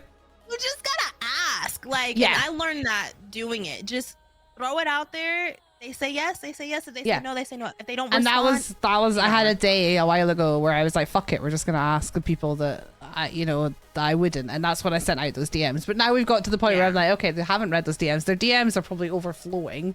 I would like to think that they're all the kind of people that would at least respond if they did read it. So I'm thinking they haven't read it. So now I'm like, how can I reach out? Wes has said, I don't know what bubble boy means. Wes said Ruff is a bubble boy. What does that mean? Wait, like bubblegum boy? Ruff is a bubble boy. I can ask him though if you want. I don't know what bubble boy means. Oh, Wes. bubble. Oh, like he lives in a bubble. Oh, okay. Like, that's totally cool. Like if someone came back to me and was like, yeah, this is probably not my thing, and that's totally respectful. Sweet. Yeah. Like, honestly, like the biggest thing is like scheduling with him. Sometimes it's just like finding in when it works. But honestly, like reach out to him. He is such a teddy bear, and he is such a loving person. Like he really does have such a good heart. And this ain't me trying to glaze him because it's his rep. No, like I actually have conversations with him off stream and off camera. Yeah. And I have a relationship with him, and he's just such a really kind-hearted person to a core. Him and his wife, shout out to them and and his community, because they are just so welcoming. Yeah. I mean, if anyone wants to mention it, I did DM him, and then I think I did see him in someone else's chat, and I mentioned that I DM'd him. He said he couldn't find it, and I was like, okay. And I didn't really know where to go from there. That's what I would like. You know what? I'm gonna send you one right now. Let me know if you get it. Yeah, I did. I did do that, but then he was chatting with the streamer, and I didn't. It was in someone else's stream as well, so I was being really careful. I didn't want to be like, hey, look, it was a friend. It was a friend stream, but I was still like, I was just being careful. It's definitely not so much now a fear of asking people because they'll say no. It's more just making sure that you ask people the right way, because I know that they must get so much bullshit from people, and I don't want to just be another fucking annoying request, No, I get they must get so many. But yeah, I always said as well, and I know we haven't really spoken about it with the DreamHack thing, but people have always said to me, because I've always been a big fan of Andrew Santa Maria, like they used to take the piss out of me and say I was a simp and all this, but I seriously just have a lot of respect for the man. I like the way he handles his business, and I have from day one. I like how open he is and how you can have conversations with him, and I respected how he dealt with his chat, like, and answers every single piece of bullshit people throw at him, and the way he does it. Been a big fan of it for a long time. But I always said if I ever made it to DreamHack that I would ask him about doing this, maybe even floating doing it at DreamHack.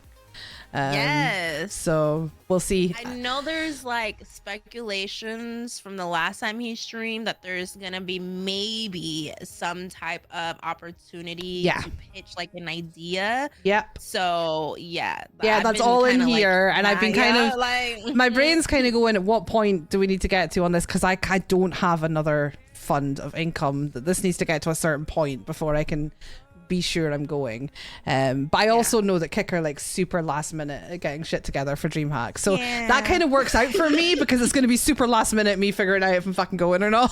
so yeah, like I say, why not? People can only say no, and they say no, like 95% of people that I would want to have on my podcast, or I'm sure you would, the kind of people that we would want to talk to are just people like you and me, and they're just gonna be real. They're just gonna say, I'm sorry, I don't have time, or this is not my thing, or whatever. Creation, for one, I really wanted to have Creation X on season 1. He's like, listen, man, I would love to, but my schedule is just, I can't make it work. And I was like, I respect it, like I understand. And he's like, but let me know about season 2. I will make the time to try to work it out. We should have done seasons, guys. Seasons is such a good idea. We're on episode 50. We're on episode 52 now. It's too late to do seasons now. That would have been a good idea though. But I didn't think I would. Like I say, it was very early in my streaming journey, so I didn't see this. I wasn't at the point where I could manifest my success yet. I am now, but back then I didn't see this going anywhere near where it's gone, because I didn't have that faith in myself yet at that point. So I was just like, because we'll probably do a few and then it'll peter off, and now look at us. 52 episodes in, baby. Season 1, episode 52. Episode 52. Thanks. Listen, that, like when TV shows used to give us 24 episodes per season, right? What happened to that? Now you're lucky if you get 10. No, for real. Like what? 6 episodes? Are you joking? I can't binge watch 6 episodes. That's just that's like one evening. No, for real. That should be pissing me off. Like, what the fuck you mean it's only 6 episodes and then I gotta wait a year? The fuck? I know, right? So when it comes to streamers, like you're talking about who inspires you and things, that when you're looking for a stream to watch, I know we all watch our friends and we love hanging out in our friends' stream. That's a different thing. We all do a bit of networking sometimes. But when you just want to chill and watch a stream, what do you look for in a streamer to watch? How I feel when I'm in there. It really it starts off with, how do I feel? Like, what do I feel? Do I feel something negative? Do I feel something kind of like, I don't know about this? Or am I like, I want to be here and something pulls me in? Mm-hmm. And if I'm pulled in, then I kind of just sit back and I lurk and I watch, and then, Yeah. I eventually will start talking. But yeah, it usually starts with how I feel. Yeah, I love that. That's a really good way to put it. Yeah. And like how creative too. I'm a whore for something creative, man. I Like love that. when I say when I saw Ruff, I was like, oh my God, like I was like, yo, I am so excited to be here. Like, oh my God. Like how are you doing this? I'm like, what the fuck? Like I didn't want to leave because it was so it was just fun to be there. And it was out of the box of what you think of a streamer. And not really pulled me in because I'm like, damn, you making me think now, how do I elevate my shit? Because this is high quality, top tier. So yeah, those are probably the two things. I love that. Okay, well we've got to my very last question now. We've got to the very last question. I always ask everyone the same question at the end. And I've been told before that it's technically, oh for goodness sake. It's technically 2 questions. Can you give me 1 quick second? Yeah.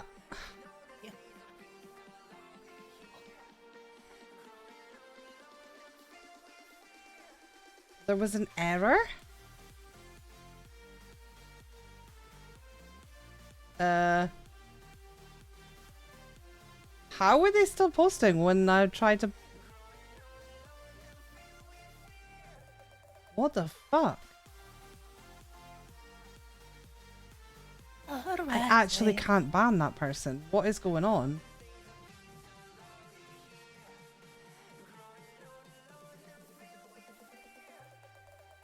It's like they're unbanning themselves. I've never seen this. Oh, on like a troll? Yeah, like someone's spamming emotes, like thousands of them, but then when you click to ban them, it's saying you cannot ban them. There was an error banning them. Trash Cat said that happened to her earlier. They're probably banned, but I don't know what happened. Maybe you might need a refresh.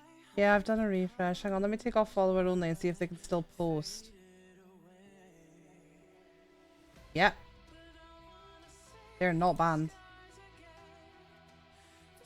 That's so weird. The only way I can stop those emotes from coming through is by putting follower only on. Oh, I've never seen that shit before, man. Yeah, I've refreshed, still getting the error as well. Guys, can you send support? I'll email them later, but can you send support an email, please? With the username, just letting them know what's happening.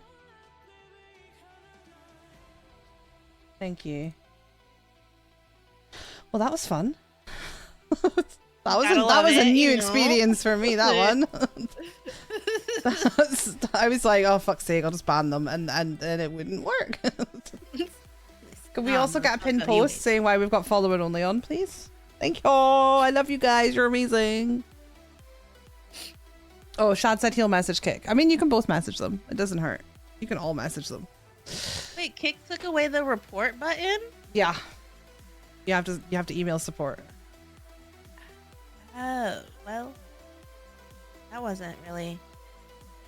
Never mind. Yeah, I don't know how I feel about it. Like, I don't know what the reason for it. I'd like to know the reason for it, and then... Because... Yeah.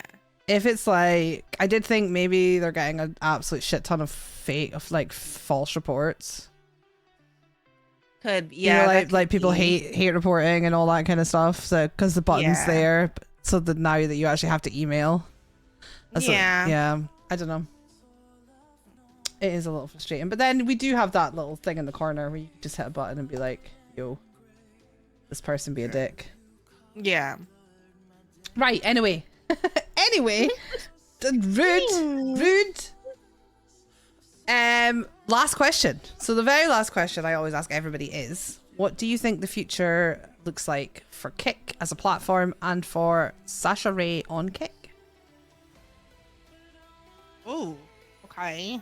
I think that Kick is going to continue to grow and that it's going to become another household name like Twitch. You know, when you say Kick, you don't have to explain as much anymore what it is. I think it'll have its own standalone notoriety. I think that's how you say that word. And it's just going to continue to grow and be better. I think if they continue to keep it a community thing where they also listen to the streamers and listen to feedback, not necessarily give us what we want, but hear the concerns from the people that are actually utilizing it and what will make it easier to navigate and use, I feel like we're going to be here for 15, 20 years. Yeah. As far as myself, you know, right now I'm really feeling like going outside. So really wanting to lean more into like IRL type streams and kind of just getting back to what makes me happy. So painting more again, like trying to figure that out. Getting back into my cosplay bag because that was such a huge thing that I really enjoyed doing. I love that. And just kind of taking it in chapters, so not trying to give myself too much on my plate, but keeping me where I'm meeting goals and expectations within myself and still giving myself room to grow and evolve. And whatever that looks like in a year or 5 from now, I just want to know that I'm growing in some form, in some way. I love that. Good answers. Good answers. Well, that brings us to the end. Thank you so much for being here. Thank you for having It's me. been so much fun. No, the best seriously. I'm like, oh, it's over. Yeah, I know. It's always a bit like that. It's like 12:30 here, though. I've got admin to do before bed, so I'm like, yeah, it's late. Yeah, email and screenshot sent. Also, thank you so much, guys. Thank you for that. I mean, we didn't have to put follower only on until the very end of stream. That's a win. Yes, That is a win. Yeah. Can we get a massive round of applause and another bunch of shout outs for Sasha, because I've had to pull down the pinned comment because of the bots. So all the shout outs and all the rounds of applauses for Sasha, please. It's been absolutely incredible. It's lovely getting to know you better, and hopefully I will see you in Atlanta in a few months. Oh my god. Yes, literally just a few months. So I know, hopefully it's so it all soon. works out. Yeah, we're gonna make it happen. We're gonna work our booties off and make it happen. You will. Shad's like, you will. Shad's going too. Can't wait. Yes, thank you so much. It's been an absolute pleasure. Big love, big claps. We love you. Love you too. Have a great day. Thank you. Bye. See ya. Bye bye. Oh, that was so fun. I'm getting. Wait, what?